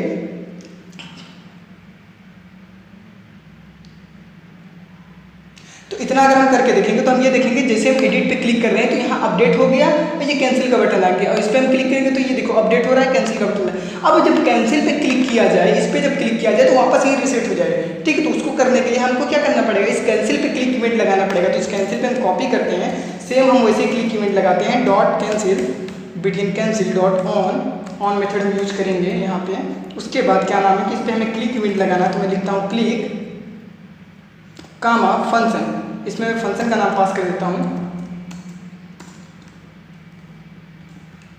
इस पर मुझे क्लिक पे क्या करना है, इन दोनों वैल्यू को इम्पटी करना है, इसकी वैल्यू को चेंज करना है। तो ऊपर ये जो वैल्यू पड़ी हुई है ये इन वैल्यूज़ को मैं कॉपी करूँगा क्योंकि इन्हीं वैल्यूज़ में मुझे प्रॉपर्टी में काम है। अब इसकी वैल्यू को मुझे क्या करना है, स्टूडेंट नेम वाली वैल्यू को इम्पटी करना है, इसको भी मुझे इम्पटी करना है, ठीक है। और ये सबमिट वाली वैल्यू में क्या लिखा जाए, सब अब जो अपडेट था तो सबमिट लिखा जाए, और ये टेक्स्ट जो उसका अपडेट था तो वो भी क्या हो जाए, सबमिट लिखा जाए। तो मैं इसको क्या करता हूँ, सबमिट, ये भी सबमिट हो जाए। और ये जो बटन कैंसिल का था जो दिख रहा था वो अब हाइड हो जाए, ना दिखे, ठीक है। तो मैंने उल्टा कर दिया। अब मैं वापस रिफ्रेश करता हूँ उसको, तो यहाँ पर मैं देखता हूँ जैसे मैं एडिट पे क्लिक करता हूँ तो ये सब चीज़ें आ गई, लेकिन कैंसिल पे मैं क्लिक करता हूँ तो वापस सेम चीज़ें आ गई, ठीक है। फिर मैं एडिट पे क्लिक करता हूँ ऐसे आ गया, फिर मैं कैंसिल पे क्लिक करता हूँ तो चीज़ें सही हो गई। लेकिन अभी एक चीज़ वाली बात है, जब से मैं एडिट पे क्लिक करता हूँ, यहाँ पे कुछ लिखता हूँ और मैं अपडेट पे जैसे क्लिक करूँगा तो देखना क्या मैसेज आएगा, डेटा इंसर्टेड, ये तो अपडेटेड होना चाहिए था, ठीक है। और मैं नीचे लिस्ट में देखूंगा तो नया डेटा ऐड हो गया, ठीक है। क्यों, क्योंकि अभी अपडेट का तो कोड हमने लिखा नहीं है, ठीक है। अभी तो मैंने क्लाइंट साइड बनाया है, ठीक है। तो अब जैसे एडिट पे क्लिक करूंगा तो ये अपडेट ना, तो अब देखो अपडेट की वैल्यू हमको चाहिए, हम मतलब कि बीटीएन की इस बटन की भी वैल्यू लेके जाएंगे सर्वर पे, और ये हम चेक करेंगे कि इस बटन की में वैल्यू क्या है। अपडेट तो नहीं, अगर अपडेट होगा तो हम अपडेट चलाएंगे, नहीं तो हम एडिट चलाएंगे। तो इसका नाम क्या है, बीटीएन सबमिट। तो हम इसके नेम से एक्सेस करेंगे। यहाँ पर मैं आऊँगा अपने, इसको हम स्टॉप कर दूंगा अपने डिबगिंग को। अब मैं वापस आऊँगा तो चूंकि यही पोस्ट मेथड चलता है, यहाँ पर ये वैल्यू सारी स्टूडेंट में आती है, लेकिन कामा करके अब मुझे क्या करना है, एक स्ट्रिंग टाइप का एक वेरिएबल ले लूँगा, ठीक है। ये उस नाम, सेम नाम से मैं लूँगा जिस नाम से है यहाँ पे, ठीक है। तो मैं देखूँगा यहाँ पर किस नाम से इसका नेम है, तो इसका नेम जो है वो बीटीएन सबमिट नाम से है। तो मैं वापस आऊँगा और ये बीटीएन सबमिट, यहाँ पर बीटीएन सबमिट नाम का नेम होगा। अब इसमें क्या होगा, इसमें वैल्यू आएगी जो भी होगा, चाहे वो सबमिट होगा तो सबमिट आएगा, अपडेट होगा तो अपडेट आएगा। तो अब हम क्या करेंगे, कोई भी ऑपरेशन परफॉर्म करने से पहले रिपोजिटरी का तो ऑब्जेक्ट बनाना ही पड़ेगा, ठीक है। तो वो मैं रहने दूंगा, बाकी उसके बाद मैं इफ से चेक करूंगा कि इफ बीटीएन सबमिट, इसमें जो वैल्यू आई है, ठीक है, इक्वल टू, ठीक है, ये अपडेट तो नहीं है। अगर अपडेट है तो हम क्या करेंगे, यहाँ पर स्ट्रिंग में मुझे लिखना पड़ेगा डबल कोड में अपडेट। अगर अपडेट है तो हमको क्या लिखना पड़ेगा, हमको यहाँ पर अपडेट लिखना पड़ेगा, वरना हम क्या लिखेंगे, वरना हम क्या करेंगे, वरना हम इंसर्शन चला देंगे। तो मैं वापस ये कोड में कट करता हूँ। ये क्या है, ये कोड इन सवाल तब चलेगा जब हमको इंसर्ट करना रहेगा, और अगर वरना बीटीएन में सबमिट आया होगा तो ये कोड चलेगा, ठीक है। ये कोड चलेगा तो मैं वापस यहाँ पे भी पेस्ट कर देना, और यहाँ पर मैं लिख दूंगा क्या, डेटा अपडेटेड, ठीक है, डेटा नॉट अपडेटेड, ठीक है। अब यहाँ पर इंसर्ट स्टूडेंट टू कॉल नहीं करूँगा, यहाँ पर अपडेट कॉल करूँगा। मैं यहाँ चेक करूँगा कि क्या इसमें अपडेट है कि नहीं है, ठीक है। तो अब देखो इसमें अपडेट का तो मेथड बना नहीं है, ठीक है। तो अपडेट का मेथड अगर नहीं बना है तो अपडेट का मेथड हम क्या करेंगे, बनाएंगे। तो इसको मैं कॉपी करूँगा, ठीक है, इसके जस्ट नीचे मैं पेस्ट कर दूंगा, और इसका क्या नाम है, इसका मैं नाम दे दूंगा अपडेट, ठीक है, अपडेट स्टूडेंट। ये भी स्टूडेंट के प्रॉपर्टी को लेगा, ठीक है। बशर्ते ये है कि इसकी जो प्रॉपर्टी है प्रोसीजर नेम क्या हो जाएगा, प्रोसीजर नेम अपडेट हो जाएगा, ठीक है। तो अपडेट स्टूडेंट हो गया। अब इसका नेम और एज जो है यहाँ पर ये दिया गया, ठीक है, ये ठीक है। लेकिन साथ ही साथ ये अपडेट किसको करेगा, तो उसके लिए हमको क्या करना पड़ेगा, इसमें एक प्रोसीजर आईडी ऐड करनी पड़ेगी। अब procedure ID sorry already added है, मुझे स्टूडेंट आईडी ऐड करनी पड़ेगी, ठीक। तो मैं यहाँ पर एक और पैरामीटर ऐड करूँगा dp.add, और यहाँ पर मैं आता हूँ और यहाँ पर मैं @student id, ठीक है, और कामा stu.student id, ठीक है, ये मैं ऐड कर दूंगा। अब हमको ये श्योर करना है कि यार क्या ये पैरामीटर हमारे डेटाबेस में है कि नहीं, लिया गया है कि नहीं। तो वापस हम अपने डेटाबेस पे आएंगे, अपने प्रोसीजर में चेक करेंगे, तो मैं देखूंगा यहाँ पर मैं एक पैरामीटर लिया हूँ। अगर आपके प्रोसीजर में नहीं है तो आप एक पैरामीटर ऐसे ले लीजिए, ठीक है। साथ ही साथ ये तो हो गया। अब हम अपडेट स्टेटमेंट में देखेंगे कि कौन सी वैल्यू लिखी है, तो 3 वैल्यू रखी है। तो हम अपने डेटाबेस में आएंगे, देखेंगे 3 पे कोई प्रोसीजर है कि नहीं। तो मैं 1 को यहाँ बंद करता हूँ, 2 को बंद करता हूँ, तो एक्सपेंड करता हूँ। यहाँ पर मैं देखता हूँ तो यहाँ पर 3 मैंने कमेंट करके रखा है, तो अब मैं 3 को भी अनकमेंट कर दूंगा। तो मैंने इसको अनकमेंट किया, ठीक है, और फिर अपने एग्जीक्यूट F5 दबा के इसको एग्जीक्यूट कर दूंगा कोड को, ठीक है। तो ये हमारा क्या हुआ, ये अपडेट वाला सीन चल गया, ठीक है। इससे भी हमें सिंगल स्टूडेंट रिटर्न करना है तो रिटर्न करूँ। अब यहाँ पर हम देखेंगे कि अपडेट में मैं क्या किया हूँ, DB स्टेटस रिटर्न किया हूँ, ठीक है। क्योंकि यहाँ अपडेट में कोई स्टूडेंट आईडी तो मैं रिटर्न करूँगा नहीं, ठीक है। तो मैं DB स्टेटस 1 इसलिए बस रिटर्न कर रहा हूँ कि मतलब कि 1 का मतलब मैं सक्सेस समझ के चलता हूँ, ठीक है, ठीक है। मैं मान रहा हूँ कि 1 अगर रिटर्न होगा तो सक्सेस समझ में आएगा, ठीक है। और मैं इसको चेक करूँगा, तो अगर इसको मैं रिटर्न कर रहा हूँ तो इस टाइप का वेरिएबल जो है वो हमारे स्टूडेंट में होना चाहिए। तो मैं स्टूडेंट में आऊँगा और चेक करूँगा क्या इंट टाइप की डीबी स्टेटस है, तो मैंने यहाँ पे इंट टाइप का डीबी स्टेटस ले रखा है। अगर आपने नहीं लिखा है तो आप एक पैरामीटर यहाँ पे बना लीजिए, तो इसी में वैल्यू आ जाएगी। तो अब जो यहाँ पर हम स्टूडेंट में यहाँ पर क्या मेथड कॉल करेंगे, गेट अपडेट स्टूडेंट। तो मैं लिखा हूँ अपडेट स्टूडेंट। अब चूंकि स्टूडेंट की सारी वैल्यूज किस में आ रही है, इसमें आ रही है, तो इसमें पास हो जाएगा। अब आरजीएस में आ जाएगा। अब आरजीएस स्टूडेंट आईडी यहाँ नहीं चेक करेंगे, हम यहाँ चेक करेंगे डीबी स्टेटस, क्योंकि हमने डेटाबेस में हम देखेंगे तो हम यहाँ पर डीबी स्टेटस रिटर्न कर रहे हैं, ना कि हम रिटर्न कर रहे हैं स्टूडेंट आईडी, ठीक है। तो इसलिए अगर डीबी स्टेटस में 0 से ज़्यादा कोई वैल्यू है तो मतलब अपडेट हुई है, नहीं तो अपडेट नहीं हुई है, ये हम मान के चलेंगे। और फिर बाद में क्या होगा, जो भी इसका लिस्ट होगा वो रिटर्न हो जाएगा, ठीक है। तो इस तरीके से हम चीज़ों को करेंगे, ठीक है। अब हम इसको क्या करते हैं, इतनी चीज़ों को रन करते हैं और हम देखते हैं कि क्या ये एग्जीक्यूट हो भी रही है कि नहीं, ठीक है। तो मैं रन पे जैसे ही क्लिक करता हूँ तो ये हमारा एग्जीक्यूशन शुरू कर देगा कंपाइलर, ठीक है। सबसे पहले हमारे बिल्ड हो गए, बिल्ड हमारा सक्सेस हो चुका है, ठीक है। ब्राउजर ओपन हो गया है, ठीक है। अब कोड एग्जीक्यूशन शुरू हो गया है, कोड एग्जीक्यूशन शुरू हो गया है। अब हम जैसे ही हमारा जो गेट मेथड चलेगा, गेट मेथड के बाद हमारा प्राइवेट मेथड चलेगा जिसका नाम है गेट स्टूडेंट, वो स्टूडेंट्स को लाके मॉडल में देगा और मॉडल क्या करेगा कि उस लिस्ट को बाइंड करेगा। बाइंड करने से सारी लिस्ट बन जाएगी, ठीक है। फिर हम एडिट पे क्लिक करेंगे, एडिट पे क्लिक करने के बाद उसकी जो हिडन फील्ड की वैल्यू होगी वो वहाँ पर जाएगी। हाँ, इससे याद आया कि मैंने हिडन फील्ड की वैल्यू अभी उसमें नहीं रखी, तो वापस मैं अपने कोड पे आता हूँ, ठीक है। यहाँ पर मैं जैसे आऊँगा एडिट पे क्लिक करूँगा, ठीक है। जैसे एडिट पे क्लिक करूँगा सारी चीज़ें तो हो रही है, लेकिन यहाँ पर क्या है कि मैं अपने पेज पे आऊँगा, यहाँ पर मैं देखूँगा कि एडिट पे क्लिक करने पे सब कुछ तो हो रहा है, लेकिन इस हिडन फील्ड में कोई वैल्यू नहीं जा रही है, ठीक है। मैं इस पर इंस्पेक्ट करूँगा, इंस्पेक्ट करके मैं यहाँ चेक करूँगा क्या हिडन फील्ड में इसकी आईडी गई है। तो मैं वापस आता हूँ, मैं देखता हूँ यहाँ पर मैं यहाँ पर क्लिक किया। अब यहाँ पर मैं देखूँगा ये जो हिडन फील्ड है, देखो ये हिडन, इसमें वैल्यू 0 पड़ी हुई है, ठीक है। एडिट पे क्लिक करने पे भी, क्योंकि मैंने यहाँ कोई वैल्यू असाइन नहीं की है, ठीक है। तो सबसे पहले हम क्या करेंगे कि इसकी, अब देखो इसकी जिस पे क्लिक किया जा रहा है वो आईडी किस पे है, उसके डेटा आईडी पे, डेटा एट्रीब्यूट में पड़ी हुई है, ठीक है। तो उसकी वैल्यू को गेट करने के लिए हम यहाँ क्या करेंगे, समझ लो कि मैं एक वेरिएबल ले लेता हूँ जिसका मैं नाम दे देता हूँ where student ID equal to dollar of this, मतलब कि जिस बटन पे क्लिक किया जा रहा है डॉट डेटा, उसी बटन में डेटा एट्रीब्यूट मैंने डाल रखा है। और डेटा एट्रीब्यूट मैंने किस नाम से डाल रखा है, तो मैंने आईडी नाम से डाल रखा है, आईडी, ठीक है। अब ये क्या करेगा, उस बटन की स्टूडेंट आईडी को इसमें दे देगा। अब ये स्टूडेंट आईडी हमको किसमें असाइन करनी है, स्टूडेंट आईडी हमको असाइन करनी है हम इस हिडन फील्ड में। इस हिडन फील्ड का नाम क्या है, स्टूडेंट आईडी। तो वापस हम आएंगे, ठीक है, वापस हम अपने कोड पे आएंगे और यहाँ पर जो इतनी सारी चीज़ें हमने असाइन की, तो साथ ही साथ हम क्या करेंगे कि डॉलर ऑफ, ठीक है, डॉलर ऑफ डबल कोट में हैज और वो ID student ID dot val, मतलब कि उसमें भी वैल्यू डाल दो। क्या वैल्यू डालनी है हमें, स्टूडेंट आईडी की वैल्यू डालनी है, ये हम उसमें क्या करेंगे, डाल देंगे। लेकिन हाँ, जैसे ही बटन पे कैंसिल किया जाएगा, ठीक, तो वापस वो वैल्यू हटा भी देंगे हम। तो जैसे हमने यहाँ पे ये वैल्यू डाली तो हो गया। अब जैसे कैंसिल अगर यूजर ने क्लिक किया तो मैं उसको क्या करूँगा, आईडी को एम्प्टी भी कर दूंगा, मतलब कि यहाँ पर मैं सेम मतलब हिडन फील्ड की वैल्यू को खत्म कर दूंगा ताकि गलती से भी अपडेट ना हो, ठीक है। तो ये चीज़ मैं करूँगा। तो ये मेरा क्या हो गया, इतना काम हो गया। अब मैं फिर से इसको मैं हटाता हूँ, ठीक है, और मैं रिफ्रेश करता हूँ। रिफ्रेश करने के बाद मैं फिर से एडिट पे क्लिक करके देखूंगा क्या अब हिडन फील्ड में वैल्यू आ रही है। तो जैसे मैंने एडिट पे क्लिक किया, इंस्पेक्ट राइट क्लिक करके कर सकते हैं। वापस मैं आया, कैंसिल के पास गया और यहाँ हिडन फील्ड में आया तो देखा इसमें वैल्यू 1 पड़ी हुई है। अब मैं आता हूँ, इस पर क्लिक करता हूँ तो देखो वैल्यू 6 हो गई। अब मैं इस पर क्लिक करता हूँ तो वैल्यू कितनी होगी, 7 होगी। मतलब कि ये हमारा हिडन फील्ड की वैल्यू उसमें जा रही है, ठीक है। तो मतलब बेसिकली हमारा कोड चलना चाहिए। तो एडिट पे मैंने क्लिक किया तो यहाँ पर जुलकदर है। अब अच्छा, मैं क्या करता हूँ, अपने पोस्ट मेथड पे एक ब्रेक पॉइंट लगा देता हूँ ताकि पता चले कि हो क्या रहा है, ठीक है। तो मैं यहाँ पर क्या करता हूँ, पोस्ट मेथड पे ब्रेक पॉइंट लगा देता हूँ। मैंने ब्रेक पॉइंट लगा दिया यहाँ पे। अब इस पर एडिट पे मैंने क्लिक किया। अब यहाँ पर जुलकदर को मैं जुलकदर 2 कर रहा हूँ। जैसे इसको मैं 2 3 को 2 4 5 कर रहा हूँ। जैसे मैं अपडेट पे क्लिक करता हूँ कि यहाँ पर सारी वैल्यू आ गई है, वैल्यू तो आ गई है, ठीक। अब मैं देखूँगा बीटीएन सबमिट में क्या वैल्यू आई, तो बीटीएन सबमिट में अपडेट आया। अब मैं फंक्शन F10 करूँगा तो 1 बाय लाइन एग्जीक्यूट होगा। चूंकि अपडेट है तो अपडेट पे आया। अब ये स्टूडेंट को अपडेट किया। स्टूडेंट को अपडेट करने के बाद ये डीबी स्टेटस में आया, डीबी स्टेटस ग्रेटर देन 0। हाँ, डीबी स्टेटस 0 हो गया। अब 0 आ गया तो क्या होगा, ये कोड एग्जीक्यूट कर जाएगा। वहाँ पर क्या आना चाहिए कि डेटा अपडेटेड, ठीक है, डेटा क्या हुआ, अपडेटेड। अब मैं फिर इस पर क्लिक करके रिफ्रेश करूँगा पेज को तो ये देखो डेटा क्या हो गया, अपडेट हो गया है, ठीक है। डेटा क्या हो गया, अपडेट हो गया है, ठीक है। अब यहाँ पर क्या है कि डेटा तो अपडेट हो गया है, ठीक है। ये हमारा डेटा क्या हो गया, अपडेट होने लगा।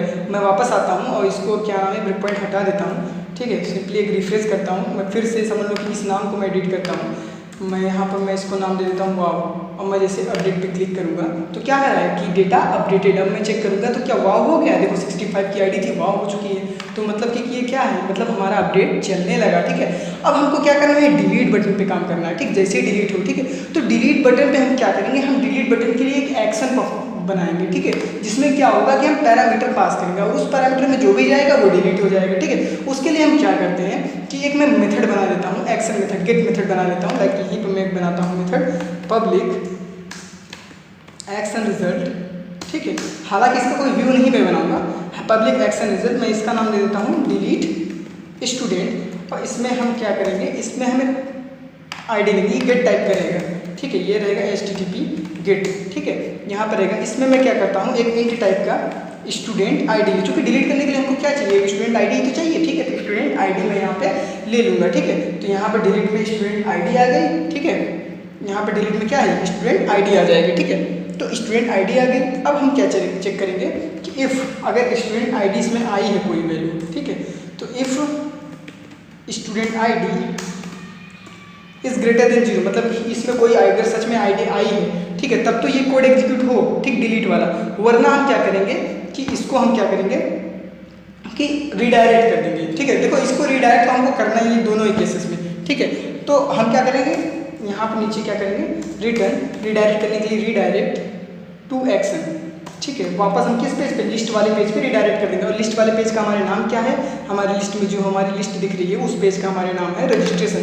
तो मैं वापस इसको रजिस्ट्रेशन वाले पेज पे रिडायरेक्ट कर दूंगा, ठीक है। यहाँ पर रजिस्ट्रेशन का पेज मैं लिख दिया हूँ। अब काम कंट्रोलर का नाम तो मैं स्टूडेंट कंट्रोलर यहाँ पे लिख देता हूँ, ठीक है। अब इसके बाद इसकी वैल्यू अगर ग्रेटर देन 0 है, ठीक है, तो हम क्या करेंगे, हम एक ऑपरेशन परफॉर्म करेंगे जो डेटाबेस से ऑपरेशन परफॉर्म करेगा। तो उसके लिए हम क्या करेंगे, फिर हम रिपोजिटरी मैनेजर का, रिपोजिटरी का हम क्या एक ऑब्जेक्ट बनाते हैं, न्यू रिपोजिटरी। मैं एक ऑब्जेक्ट इसका बनाता हूँ, ठीक है, मैं इसका एक ऑब्जेक्ट बनाता हूँ, ठीक है। ऑब्जेक्ट चूंकि मैं बना दिया हूँ, ठीक है, मैंने इसका ऑब्जेक्ट बना लिया है। अब हमको क्या करना है, इसके मेथड को कॉल करना है। तो वेर res में फिर से एक वेरिएबल ले लेता हूँ, ठीक है। अब r डॉट जैसे ही मैं करूँगा, ठीक है, मैं r डॉट जैसे ही करूँगा तो मैं देखूँगा कि यहाँ पर डिलीट, तो डिलीट का कोई मेथड तो नहीं बना है, ठीक है। अपडेट का बना है, ठीक है, तो डिलीट का मेथड नहीं बना है। तो फिर वापस इसमें आऊँगा, F12 करूँगा और यहाँ पर क्या हुआ, अपडेट तो बना है लेकिन डिलीट नहीं बना। तो मैं फिर से इसके मेथड को कॉपी करूँगा और एक मेथड बनाऊँगा जिसका नाम होगा अब डिलीट करने के लिए, ठीक है। तो मैं क्या करता हूँ, यहाँ पर लिखता हूँ डिलीट स्टूडेंट। और यहाँ पर क्या चाहिए, यहाँ पर क्या हमें स्टूडेंट पैरामीटर की नीड है, नहीं नीड है। हमको क्या चाहिए, एक इंट टाइप का स्टूडेंट आईडी की नीड है। तो मैं स्टूडेंट आईडी यहाँ पे लेता हूँ, ठीक है। कनेक्शन उसी डेटाबेस कनेक्शन से बनेगा तो सेम रहेगा। प्रोसीजर आईडी क्या रहेगा, तो अपडेट नहीं रहेगा। इस बार हम क्या करेंगे, डिलीट करेंगे, ठीक है। डिलीट स्टूडेंट मैं पहले ही बताया हूँ, ये इनम है और इनम कैसे काम करता है, यहाँ पर हम 4 बना रखे हैं तो इसमें प्रोसीजर आईडी 4 है, ठीक। तो हम डेटाबेस में 4 चेक करेंगे। क्या हमको नेम एज पास करने की जरूरत है, नहीं जरूरत है, हमको नहीं पास करना है, ठीक है। क्या हमें आईडी पास करने की जरूरत है, हाँ आईडी पास, लेकिन स्टूडेंट में तो है नहीं, वो इस वेरिएबल में आई है। तो इस वेरिएबल को हम कॉपी करेंगे, पूरा इसकी वैल्यू को क्या करेंगे, रिप्लेस कर देंगे, ठीक है। और ये हम स्टूडेंट आईडी में इस आईडी को पास कर देंगे, ठीक है। इस प्रोसीजर का हमको काम है। अब हम अपने प्रोसीजर पे आएंगे और चेक करेंगे क्या 4 पे कोई कोड लिखा है। तो 4 पे कोड तो है लेकिन ये अनकमेंटेड है, ठीक है। तो मैं इसको अनकमेंट कर दूंगा, ठीक है। आप ये कोड लिख लीजिएगा, ठीक है। तो डिलीट फ्रॉम स्टूडेंट मतलब स्टूडेंट से डिलीट करो, where student ID equal to student ID, मतलब जो भी स्टूडेंट आईडी आई है इस पैरामीटर में, यहाँ इस पैरामीटर में, ठीक है, जो भी आई है वो डिलीट कर दो, ठीक है। अब उसके बाद DB स्टेटस 1 कर दो, मतलब कि हाँ सक्सेसफुली डिलीट हो चुका है, ठीक, सक्सेस मतलब डिलीट हो चुका है। तो मैं F5 करता हूँ, ये कोड एग्जीक्यूट हो गया, ठीक है। जैसे ही मैं इसको रिटर्न करूंगा, ठीक है, यहाँ पर ये एग्जीक्यूट होगा, फिर ये स्टूडेंट क्या करेगा, सिंगल ऑब्जेक्ट है, रिटर्न हो जाएगा। और इसका वैल्यू किस में आएगी, मैंने पहले ही बताया कि DB स्टेटस नाम के वेरिएबल में मैं गेट कर रहा हूँ तो DB स्टेटस हो जाएगा, ठीक है। तो अब मैं वापस कंट्रोलर पे अपने आता हूँ। अब मैं यहाँ पर क्या करूँगा, r डॉट डिलीट स्टूडेंट जैसे मैं कॉल किया तो यहाँ पर क्या आएगा, स्टूडेंट आईडी पूछ रहा है। तो ये स्टूडेंट आईडी हमारी ये इसमें आई है, तो मैं इस स्टूडेंट आईडी को क्या करूँगा, यहाँ पे कॉल कर दूंगा, ठीक है। स्टूडेंट आईडी को मैं यहाँ पे क्या करूँगा, यहाँ पर पास कर दूंगा बेसिकली, ठीक है। अब यहाँ पर मैं चेक करूँगा, ठीक है, इफ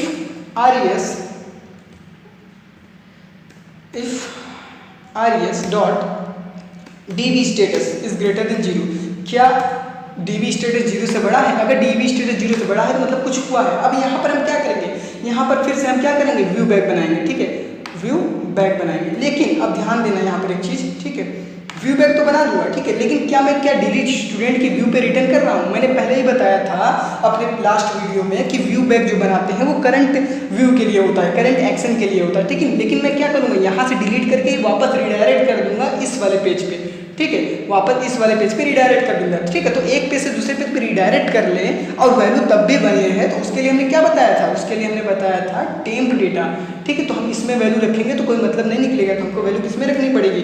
टेम्प डेटा में, ठीक। तो मैं यहाँ टेम्प डेटा ऑफ, यहाँ पर टेम्प डेटा एक मैसेज नाम से बना रहा हूँ, तो इसमें मैं वैल्यू रखूँगा डेटा, ठीक है। यहाँ पर क्या लिखूँगा, यहाँ पर क्या लिख दूँगा मैं? रिकॉर्ड डिलीटेड, ठीक है, इसमें मैं वैल्यू डालूंगा। अगर ये स्टेटस 0 से बड़ा नहीं है, ठीक है, तो मतलब कि रिकॉर्ड डिलीट नहीं हुआ है, तो मैं एक मैसेज डालूंगा रिकॉर्ड नॉट डिलीटेड, ठीक है, रिकॉर्ड नॉट डिलीटेड, ठीक है, ये मैं लिख देता हूँ। अगर ये स्टूडेंट आईडी में कुछ भी नहीं है, मतलब ऐसे ही किसी ने URL हिट कर दिया तो कुछ भी नहीं होगा, ये उसी पेज पे फिर से रीलोड हो जाएगा और कोई मैसेज नहीं प्रिंट होगा, ठीक है। तो अब जो कि टेम्प डेटा ये वैल्यू बना रहा है, टेम्प डेटा को क्या करना पड़ेगा? हमको प्रिंट करना पड़ेगा। तो इसको प्रिंट करने के लिए, चूंकि किस पेज पे जा रहा है? रजिस्ट्रेशन पेज पे जा रहा है, तो रजिस्ट्रेशन पेज पे हम वापस आएंगे, ठीक है। ये रजिस्ट्रेशन का पेज है, इस पेज पे जाने के लिए राइट क्लिक करेंगे, गो टू व्यू पे जाएंगे, ऊपर हम आएंगे, मैसेज प्रिंट करेंगे। मैं देख रहा हूँ यहाँ पे लिखा है व्यू बैक, चूंकि व्यू बैक वाला जब काम होगा तो ये चलेगा। अब इसी के नीचे मैं टेम्प बना लेता हूँ, टेम्प डेटा का, ठीक है। इफ टेम्प डेटा, ठीक है, temp data of message is not equal to null, मतलब कि इस मैसेज में टेम्प डेटा ऑफ मैसेज की वैल्यू नल नहीं है, इसमें कोई वैल्यू है तो वैसे ही सेम चीज़ मैं यहाँ पर ऊपर वाला मैसेज बॉक्स कॉपी करूँगा और यहाँ पर पेस्ट कर दूंगा। बस क्या है, यहाँ पर जो व्यू बैक मैसेज दिख रहा है, यहाँ पर मुझे क्या कर देना है? यहाँ पर मुझे टेम्प डेटा का मैसेज दिखाना है, तो मैं यहाँ क्या लिख दूंगा? यहाँ पर मैं टेम्प डेटा का मैसेज लिख दूंगा, ठीक है। तो मैं डिलीट वाले पे फिर से आता हूँ और यहाँ पर मैं ब्रेक पॉइंट लगा देता हूँ, ठीक है, और देखता हूँ कि ये चलता है कि नहीं। अब साथ ही साथ अब यहाँ पर देखो ये चीज़ तो हो गया, लेकिन यहाँ पर हमने क्या बनाया हो? यहाँ पर मैं एक बटन बनाया हूँ, ठीक, बटन का तो क्लिक इवेंट है, ठीक है, लेकिन हमको क्या करना है? सॉरी, मैं उस बटन के लिए मैं इस बटन की बात कर रहा हूँ यहाँ पर, ठीक है। डिलीट वाले पे हमने क्या रखा है? डिलीट वाले पे हमने एक बटन बना रखा है, ठीक है। और चूंकि मुझे इस एक्शन पे जाना है और ये गेट मेथड है, तो गेट मेथड पे कैसे करेंगे? इस पे नेविगेट करेंगे, तो नेविगेट करने के लिए बटन तो नहीं चलेगा। यहाँ पर मैं क्या करता हूँ, इस बटन को, जो बटन बनाए वहाँ पर मैं एंकर टैग ले लेता हूँ, ये एंकर टैग में बनाता हूँ, ठीक है। और जो टाइप बटन है मैं इसको क्या करता हूँ? हटा देता हूँ, ठीक है। और यहाँ पर मैं href लगा देता हूँ, ठीक है, href मैं लगा देता हूँ, @ मैं यूज करता हूँ URL, ठीक है, .action, ठीक है। यहाँ मैं क्या करूँगा? देखो मैंने बताया था कि URL पास करने के लिए हमेशा @url.action का यूज करेंगे, ठीक है। तो मैं URL पास करने के लिए href में @url.action यूज कर रहा हूँ। और इसमें पहले पैरामीटर में हम बताएंगे कि एक्शन का नाम और दूसरे में हम बताएंगे कंट्रोलर का नाम, ठीक है। तो हम उसके मेथड को चेक करेंगे, तो यहाँ पर हाँ ऐसे ही है, ठीक है। तो पहले मैं एक्शन का नाम, तो एक्शन का नाम हमारे क्या है? एक्शन का नाम हमारे डिलीट स्टूडेंट, ठीक है।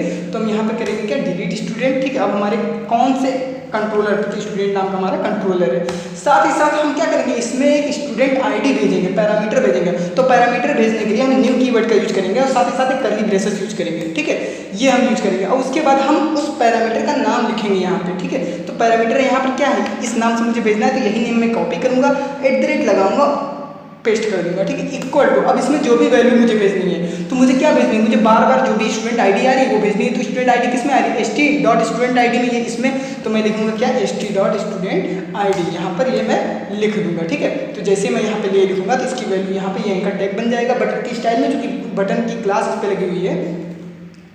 इसमें क्या है? बटन की क्लास लगी हुई है, तो ये बटन की तरह दिखेगा, लेकिन है क्या? ये एंकर टैग। तो वहाँ पर इसीलिए मैंने ब्रेक पॉइंट लगा रखा है, तो यहाँ पर जब भी आएगा तो पता चल जाएगा। अब मैं क्या करता हूँ? इसको मैं रन कराता हूँ। जैसे ही मैं इसको रन कराता हूँ तो देखूंगा कि हमारा ये कोड एग्जीक्यूट होगा। कोड एग्जीक्यूट होने के बाद हमारा ऊपर मेथड बनेगा, ठीक है, ऊपर रजिस्ट्रेशन फॉर्म रहेगा, नीचे लिस्ट बनेगी, लिस्ट में 2 रहेगा। तो हमने एडिट और अपडेट करके देख लिया। एडिट पे जैसे ही हमने क्लिक किया तो सारा एडिट हो गया, ठीक है। अब अपडेट पे जैसे ही हम क्लिक करेंगे तो हमें क्या होना चाहिए? अपडेट पे हमने क्लिक किया तो हमारा अपडेट भी हो गया, ठीक है। हम यहाँ पर डिलीट की बात कर रहे हैं, तो डिलीट जैसे हम क्लिक करें तो हमारा क्या होना चाहिए? डिलीट होना चाहिए, ठीक है। तो डिलीट होने के लिए मैंने एंकर टैग यूज किया है। एंकर टैग में मैं क्या कर रहा हूँ कि आईडी को मैं उसको नेविगेट करके उसको आगे किसी पेज पे मैं भेज दे रहा हूँ, ठीक है। और पेज का नाम क्या है? एक्शन है। ओके, यहाँ पे कोई एरर आई है। अब यहाँ पर देखते हैं हम क्या एरर आ गई। ओके, यहाँ पे मुझसे कुछ मिस्टेक हो गया, यहाँ पर पूरा नाम मैं नहीं लिख पाया हूँ, गलती हो गई यहाँ पे। तो मैं कंट्रोल, ये पूरा स्टूडेंट आईडी है तो मैं ये लिखता हूँ। अब मैं फिर से पेज को कंट्रोल एस करके रिफ्रेश करता हूँ। तो जैसे मैं रिफ्रेश करूँगा तो चूँकि ये प्रॉपर्टी कुछ गलत हो गई थी तो इसलिए मिस्टेक हो गया। तो यहाँ पर मैं वापस आता हूँ, चूँकि एडिट अपडेट करके हमने डिलीट कर दे देख लिया। अब मैं वाव जो है ये इस पर, ठीक है, इस पर जैसे मैं क्लिक करूँगा तो जैसे मैं इस पर क्लिक करता हूँ तो देखो ये क्या है, इस मेथड को हिट किया, ठीक है, क्योंकि इसको URL में वही पड़ा था।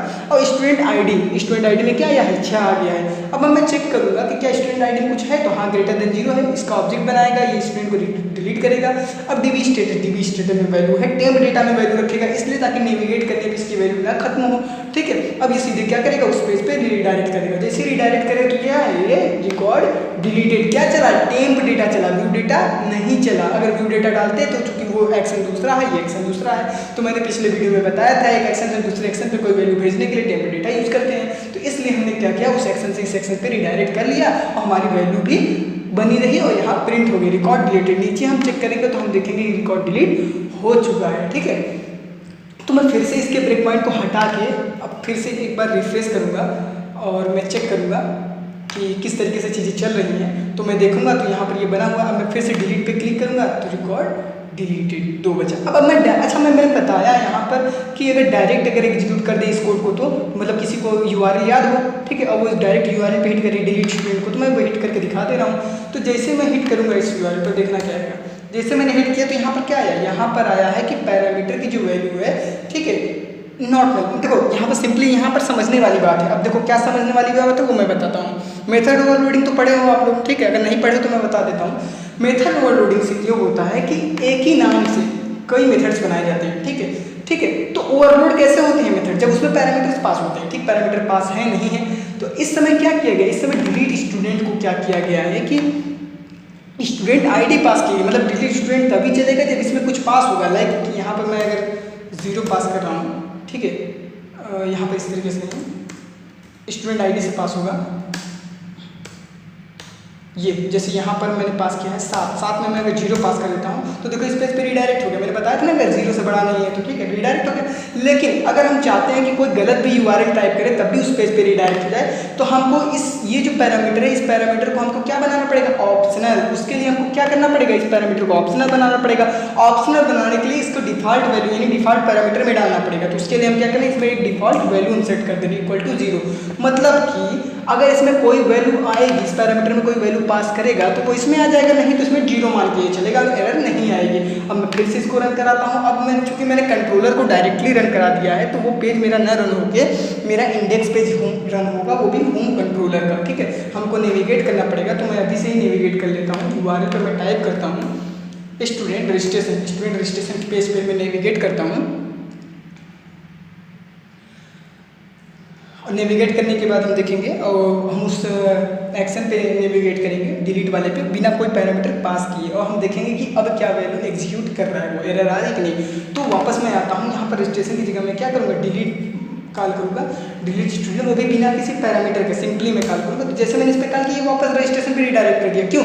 क्योंकि इस बार एरर नहीं आई क्योंकि मैंने इसको ऑप्शनल बना दिया है, ठीक है। मतलब इसमें कोई वैल्यू होगी तो नेविगेट होगी, तो डिलीट पे मैं क्लिक करूँगा तो देखो इस बार डिलीट होकर नेविगेट किया है, ठीक है।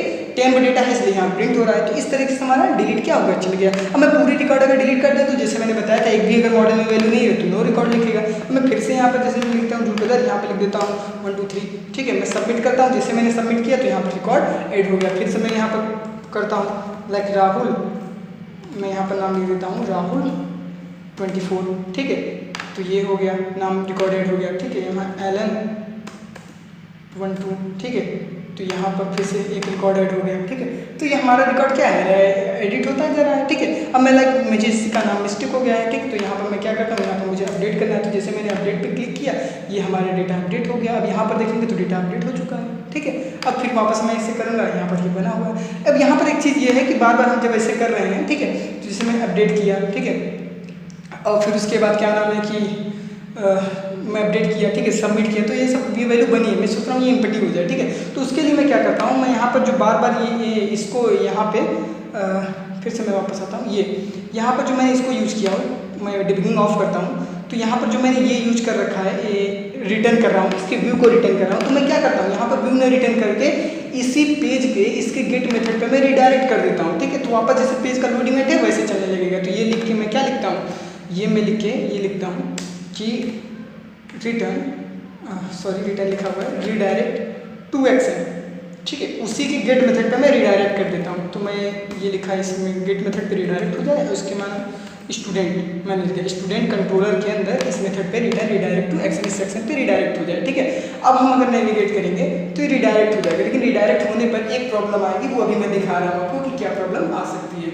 ठीक है, तो आप गेस कर पा रहे हैं? अगर गेस कर पा रहे हैं तो ठीक है, कमेंट में लिखिएगा कि क्या प्रॉब्लम आएगी। ठीक है, अगर आपको आइडेंटिफाई हो पा रहा है कि क्या प्रॉब्लम आएगी तो आप कमेंट में लिख के बताइएगा ईमानदारी से कि हाँ उसी टाइम आपको पता चल गया था कि इसमें क्या प्रॉब्लम आने वाली है। ठीक है, और बाकी नहीं पता चला तो हम नहीं बताएंगे और क्या।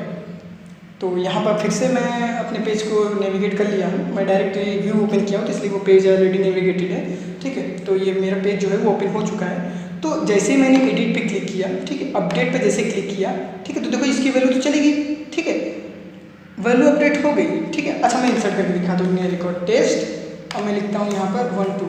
ठीक है, तो जैसे मैंने सबमिट पे क्लिक किया, ठीक है, तो नीचे देखेंगे तो टेस्ट तो ऐड हो गया, लेकिन मैसेज नहीं आ रहा है। क्यों नहीं आ रहा है? ठीक है, फिर वापस वही चीज़ मैंने आपसे क्या बताया था।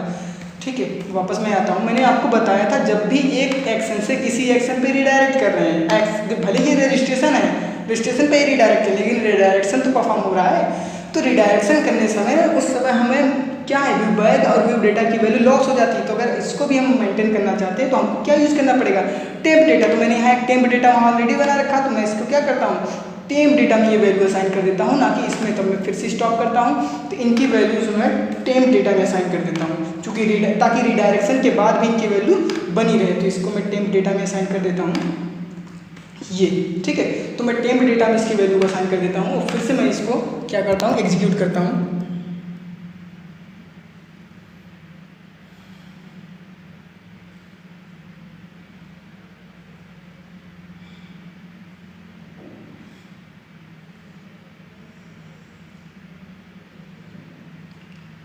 तो एग्जीक्यूशन शुरू हो गया है और मैं देखता हूँ कि किस तरीके से ये एग्जीक्यूट हो रहा है, और ये मैसेज इस बार प्रिंट कर रहा है कि नहीं कर रहा है। हालांकि मैसेज को प्रिंट करना चाहिए क्योंकि मैंने अब टेम्प डेटा में वैल्यू रख ली है। रिडायरेक्शन से ये हो गया कि वापस पेज का लोडिंग चल जाता है सारे प्रोसेस करने के बाद। ठीक है, तो वापस मैं एडिट पे आता हूँ, मैं 1 2 3 इसमें प्रिंट टाइप कर देता हूँ, और जैसे मैं अपडेट पे क्लिक करूँगा तो यहाँ देखो डेटा अपडेटेड, ये वैल्यू इनपुट ही हो गई। ठीक है, डिफॉल्ट वैल्यूज़ की आ गई। ठीक है, तो इस तरीके से मैं कोई नया रिकॉर्ड अगर ऐड कर देता हूँ, टेस्ट डबल टी, ठीक है, यहाँ पर 1 1, ठीक है, जैसे मैं ऐड कर देता हूँ ये भी, ठीक है, आ गया। ये इसके डिफ़ॉल्ट वैल्यू जो 0 है, अगर 0 आप हटाना चाहते हैं तो आप इंट टाइप का जो वेरिएबल है उसको नलेबल बना दीजिएगा। ठीक है, तो वो 0 हट जाएगा। ठीक है, वो कोई इशू नहीं है। ठीक है, तो इस तरीके से हम देखेंगे कि हमारा CRUD चल रहा है। डिलीट पे हमने जैसे क्लिक किया तो हमारा रिकॉर्ड डिलीटेड आ गया। ठीक है, फिर हमने डिलीट पे क्लिक किया तो रिकॉर्ड डिलीटेड। तो हमारा ये CRUD ऑपरेशन जो है वो प्रॉपर हो गया है। ठीक है, अब यहाँ पर जो CRUD ऑपरेशन हमने प्रॉपर किया है, अब इसके लिए थोड़ा सा मैं एक चीज़ बताता हूँ, ट्रिक बताता हूँ कि कैसे कोड को और कम किया जा सकता है। मैं डिबगिंग स्टॉप करता हूँ, यहाँ तक का आपने देख ही लिया है। ठीक है, अब देखो इंसर्ट के लिए मैं इस मेथड को कॉल कर रहा हूँ। ठीक है, अपडेट के लिए मैं इस मेथड को कॉल कर रहा हूँ। ठीक है, सही है कि नहीं? अब मैं क्या करता हूँ, यहाँ पर मैं आता हूँ F12 करता हूँ। 12 करने के बाद ये सारी जो चीज़ें बनी हुई हैं, ठीक है, यहाँ पर 4 पैरामीटर, यहाँ पर 2 पैरामीटर, चुके। अब हम क्या करेंगे, हम अपने सारे पैरामीटर्स को एक जगह ऐड करेंगे। ठीक है, तो ये 3 पैरामीटर तो ऑलरेडी इस मेथड में है, तो मैं एक पैरामीटर कम है इसमें ऐड कर दे रहा हूँ। ठीक है, एक पैरामीटर मैंने क्या किया, इसमें ऐड कर दिया। ठीक है, एक पैरामीटर मैंने ऐड कर दिया। ठीक है, अब मैं क्या करता हूँ, इस मेथड को मैं क्या करता हूँ, डिलीट कर देता हूँ। कमेंट कर दीजिएगा, और डिलीट के भी मेथड को मैं डिलीट कर देता हूँ, केवल गेट मेथड और इंसर्ट मेथड। अब सोचेंगे कि ये कैसे, ठीक है, तो ऐसा नहीं होना है। अब इस इंसर्ट के मेथड को थोड़ा सा मैं रीनेम करूँगा। अब इसके मैं क्या, इंसर्ट अपडेट और डिलीट, इस मेथड का नाम मैं कर दे रहा हूँ इंसर्ट अपडेट और डिलीट स्टूडेंट। मतलब अब इसी मेथड से हम क्या करेंगे, इंसर्ट भी करेंगे, अपडेट भी करेंगे और डिलीट भी करेंगे। लेकिन फिर मैटर ये हो रहा है कि ये स्टूडेंट यहाँ पर एक ही पैरामीटर पास कर सकते हैं, इंसर्ट स्टूडेंट लिखा हुआ है, तो इंसर्ट वाली ही क्वेरी चलेगी और तो कोई चलेगी नहीं। ठीक है, अब हम क्या करेंगे, ये जो यहाँ पर लिखा हुआ है इसको हम कंट्रोलर से पास करेंगे। ठीक है, तो मतलब यहाँ पर कामा हम लगाएंगे और इस टाइप का एक वेरिएबल लेंगे। ठीक है, तो मैं यहाँ पर ये टाइप लिख देता हूँ और इसका एक वेरिएबल ले लेता हूँ, लाइक उसका नाम मैं दे देता हूँ proc id। ठीक है, अब इसमें मैं ये ना पास करके मैं क्या पास करूँगा, ये proc id पास करूँगा। मतलब कि इस पैरामीटर में जो भी इनम आया होगा या फिर जो भी प्रोसीजर आईडी है वो पास करूँगा।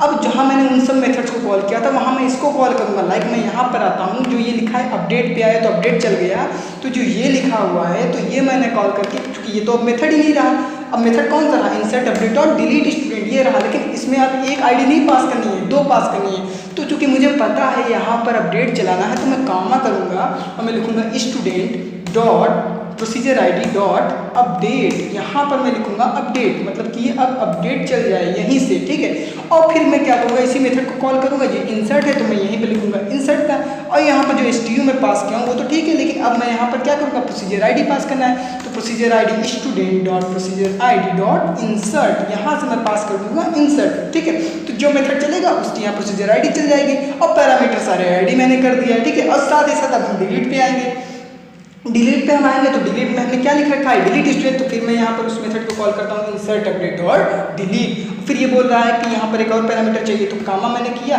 ठीक है। अब यहाँ पर क्या है, अब देखो यहाँ पर एक चीज़ हमको समझना है, यहाँ पर मैंने तो स्टूडेंट आईडी पास की है और यहाँ पर मैं जब भी ये मैं 12 करूँगा और यहाँ पर आऊँगा तो यहाँ पर मैंने क्या किया है, स्टूडेंट आईडी स्टूडेंट टाइप की एसटीयू लिया हुआ है, ठीक है। और यहाँ पर एसटीयू में भी स्टूडेंट टाइप का पास किया, लेकिन मैं यहाँ पर तो मुझे डिलीट में आईडी मिल रही है डायरेक्ट इंटीजर टाइप की वेरिएबल, डिलीट में तो मुझे इंटीजर टाइप का वेरिएबल मिल रहा है और यहाँ पर मैं इसको पास नहीं कर सकता क्योंकि ये एसटीयू टाइप का है। यकीन ना हो तो यहाँ पर देख लेते हैं, जैसे हम ओपन करेंगे तो यहाँ दिखा रहा है कि स्टूडेंट टाइप का इसको ऑब्जेक्ट चाहिए। तो हमें क्या करना है, हमको सिंपली ये करना है, यहाँ पर एक स्टूडेंट टाइप का ऑब्जेक्ट बना देगा, STU equal to new student, ठीक है। यहाँ बना देता हूँ ये। अब मैं इसमें क्या करता हूँ, स्टूडेंट आईडी की मुझे काम है तो स्टूडेंट आईडी में ये स्टूडेंट आईडी में पास कर दूंगा, ठीक है। ये ठीक है, ये वाली स्टूडेंट आईडी क्लास का है और ये स्टूडेंट आईडी ये वेरिएबल है, ठीक है। ये वाला देखो ये हिंट में आने लगा, ठीक है। अब चूंकि इसको स्टूडेंट का ऑब्जेक्ट चाहिए तो ये है तो स्टूडेंट का ऑब्जेक्ट आपके पास, ये पास कर दीजिए आप, सिंपल सा, क्या दिक्कत है। यहाँ मैंने पास किया, अब ये प्रोसीजर आईडी पूछ रहा, फिर मैंने क्या करा, स्टूडेंट डॉट, अब यहाँ पर क्या प्रोसीजर आईडी डॉट, अब क्या करना है आपको डिलीट करना है तो डिलीट स्टूडेंट, ठीक है। सेमीकोलन लगा दिया, ये डिलीट कर दिया, ठीक है। अब प्रोसीजर में सब वैसे ही चलेगा, जैसे यहाँ पर मैं आऊँगा, यहाँ पर सारा पैरामीटर जिसमें जो वैल्यू होगी प्रोसीजर आईडी में वो इसमें ऐड कर देगा, इसमें जो होगा इसमें ऐड कर देगा, एज में जो होगा एज में ऐड करेगा, इसमें जो होगा इसमें नहीं कुछ ऐड करेगा तो नहीं ऐड होगा, सिंपली। लेकिन जिसका हमको काम रहेगा वो तो उस टाइम ऐड ही होगा, तो उस टाइम पैरामीटर में हम पास करेंगे उस चीज़ को, ठीक है। लाइक अपडेट के केस में क्या होगा, ये 3 वैल्यू 4 पैरामीटर रहेंगे। इंसर्ट के केस में स्टूडेंट आईडी पास नहीं होगी तो कोई बात नहीं, 0 जाए तो हमको तो काम भी नहीं है प्रोसीजर में, और डिलीट के केस में केवल ये पास होगा, ये सब वैल्यू डिफॉल्ट पास होगी, तो इसमें वैसे भी हमको डिलीट में इन सब का काम नहीं है प्रोसीजर में, ठीक है।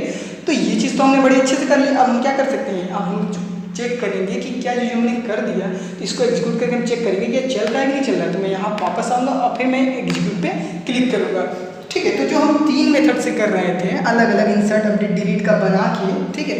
तो अब हम क्या करेंगे, हम एक ही मेथड से करेंगे और ये चेक करेंगे कि वो मेथड जो है वो एग्जीक्यूट हो रहा है कि नहीं, वो मेथड जो है वो चल रहा है कि नहीं चल रहा है, ठीक है। तो इसके लिए हम क्या करेंगे, सिंपली हम अपने पेज पे नेविगेट करेंगे, ठीक है। जो कि मैं ऑलरेडी नेविगेट कर ही रहा हूँ पेज पे, पेज लोड हो रहा है, ठीक है। नेविगेट करने के बाद हमको कुछ नहीं करना है, अपने मेथड्स को बस एग्जीक्यूट करना है। वो जैसे ही हम अपने बटन पे क्लिक कीवर्ड करके इंसर्ट अपडेट डिलीट कर रहे हैं वैसे हमको करना है, ठीक है। तो डेपर ORM की टूल से हमको 3 टीयर में 1 टीयर हटा देना पड़ता है, ठीक है। तो ये चीज़ अच्छी चीज़ है, ठीक है। फिर वापस आया, मैं एक नया रिकॉर्ड इंसर्ट कर देता हूँ, ब्लैक टेस्ट न्यू मैं लिखता हूँ उसका नाम, और इसका नाम मैं लिख देता हूँ 89। जैसे मैं सबमिट करूँगा, ठीक है, तो मैं देखूँगा डेटा इंसर्टेड हो गया, नीचे चेक करूँगा तो वो टेस्ट न्यू तो इंसर्ट हो गया। मैं एडिट पे क्लिक करता हूँ, यहाँ पर आता हूँ टेस्ट न्यू 2 और अपडेट पे क्लिक करता हूँ, यहाँ पर भी जो मैं 80 लिखा जो 0 कर देता हूँ। मैं जैसे अपडेट पे क्लिक करूँगा तो डेटा अपडेटेड मैं देखूँगा ये 80 हो गया। अब मैं डिलीट पे क्लिक करूँगा तो मैं देखूँगा रिकॉर्ड डिलीटेड, रिकॉर्ड डिलीट होगा, तो ऑसम, ठीक है। तो ये एक अच्छी चीज़ हुई ना, समझ में आ रहा है नहीं आ रहा है, और बाकी वो तो मैंने बताया ही आपको बाकी सारी चीज़ें, ठीक है। तो ये इंसर्ट हो गया, अपडेट हो गया, डिलीट हो गया, एडिट हो गया, ठीक है। तो बढ़िया है ना। तो इस तरीके से हमने क्या किया, सिंपली हमने 2 मेथड बनाया, एक मेथड बनाया हमने इंसर्ट अपडेट डिलीट के लिए, दूसरा मेथड बनाया हमने सिलेक्ट के लिए। बस सिंपली एक हमारा इंसर्ट अपडेट डिलीट करेगा, दूसरा सिलेक्ट करेगा, जिसमें जो वैल्यू होगी वो पैरामीटर में ऐड होगा वरना नहीं होगा। बस पैरामीटर में ये ध्यान देना है कि प्रोसीजर में हम क्या करेंगे कि उन वैल्यूज़ को जो ऑप्शनल है, जो कभी आएंगी नहीं आएंगी, तो उनको हम इक्वल टू कोई डिफॉल्ट वैल्यू इनिशियलाइज करें। जैसे मैं यहाँ पे डिफॉल्ट नल इनिशियलाइज किया हूँ तो नल इनिशियलाइज करके रखिए, क्योंकि प्रोसीजर आईडी हर बार आएगी तो मैंने प्रोसीजर आईडी में एंट्री रखा है, नल नहीं असाइन किया है, ठीक है। और बाकी जो प्रोसीजर आईडी बार बार आएगी वो एग्जीक्यूट होगा, उस तरीके से ये चीज़ें कोड चलेंगी, ठीक है। तो कैसा लगा ये वीडियो, आज की वीडियो में इतना ही, ठीक है। और इस सीरीज़ का ये एंड वीडियो था, लास्ट वीडियो था, 7 days of MPC का ये लास्ट वीडियो था। वापस मैं अपने थंबनेल पे आ जाता हूँ थोड़ी देर के लिए, ठीक। ठीक है। तो ये इस सीरीज़ का लास्ट वीडियो था, ठीक है, ASP.NET MVC वेबिनार। ये 7 डेज ऑफ ASP.NET MVC की सीरीज़ थी। ये डे 7 था, जिसमें हमने इंसर्ट, अपडेट, डिलीट, सेलेक्ट, ठीक है, सारी चीज़ें पढ़ के देखी। डेपर ORM की टूल हमने देखा, जो कि मॉडर्न टूल है, फास्टेस्ट ORM टूल है डेपर, ठीक है, स्टोर प्रोसीजर की मदद की और करेक्ट ऑपरेशंस परफॉर्म किए, ठीक है। तो वीडियो कैसा लगा आपको कमेंट सेक्शन में जरूर हमको बताइए, ठीक है। साथ ही साथ अगर कोई डाउट है तो आप कमेंट सेक्शन में मुझको पूछ सकते हैं, ठीक है।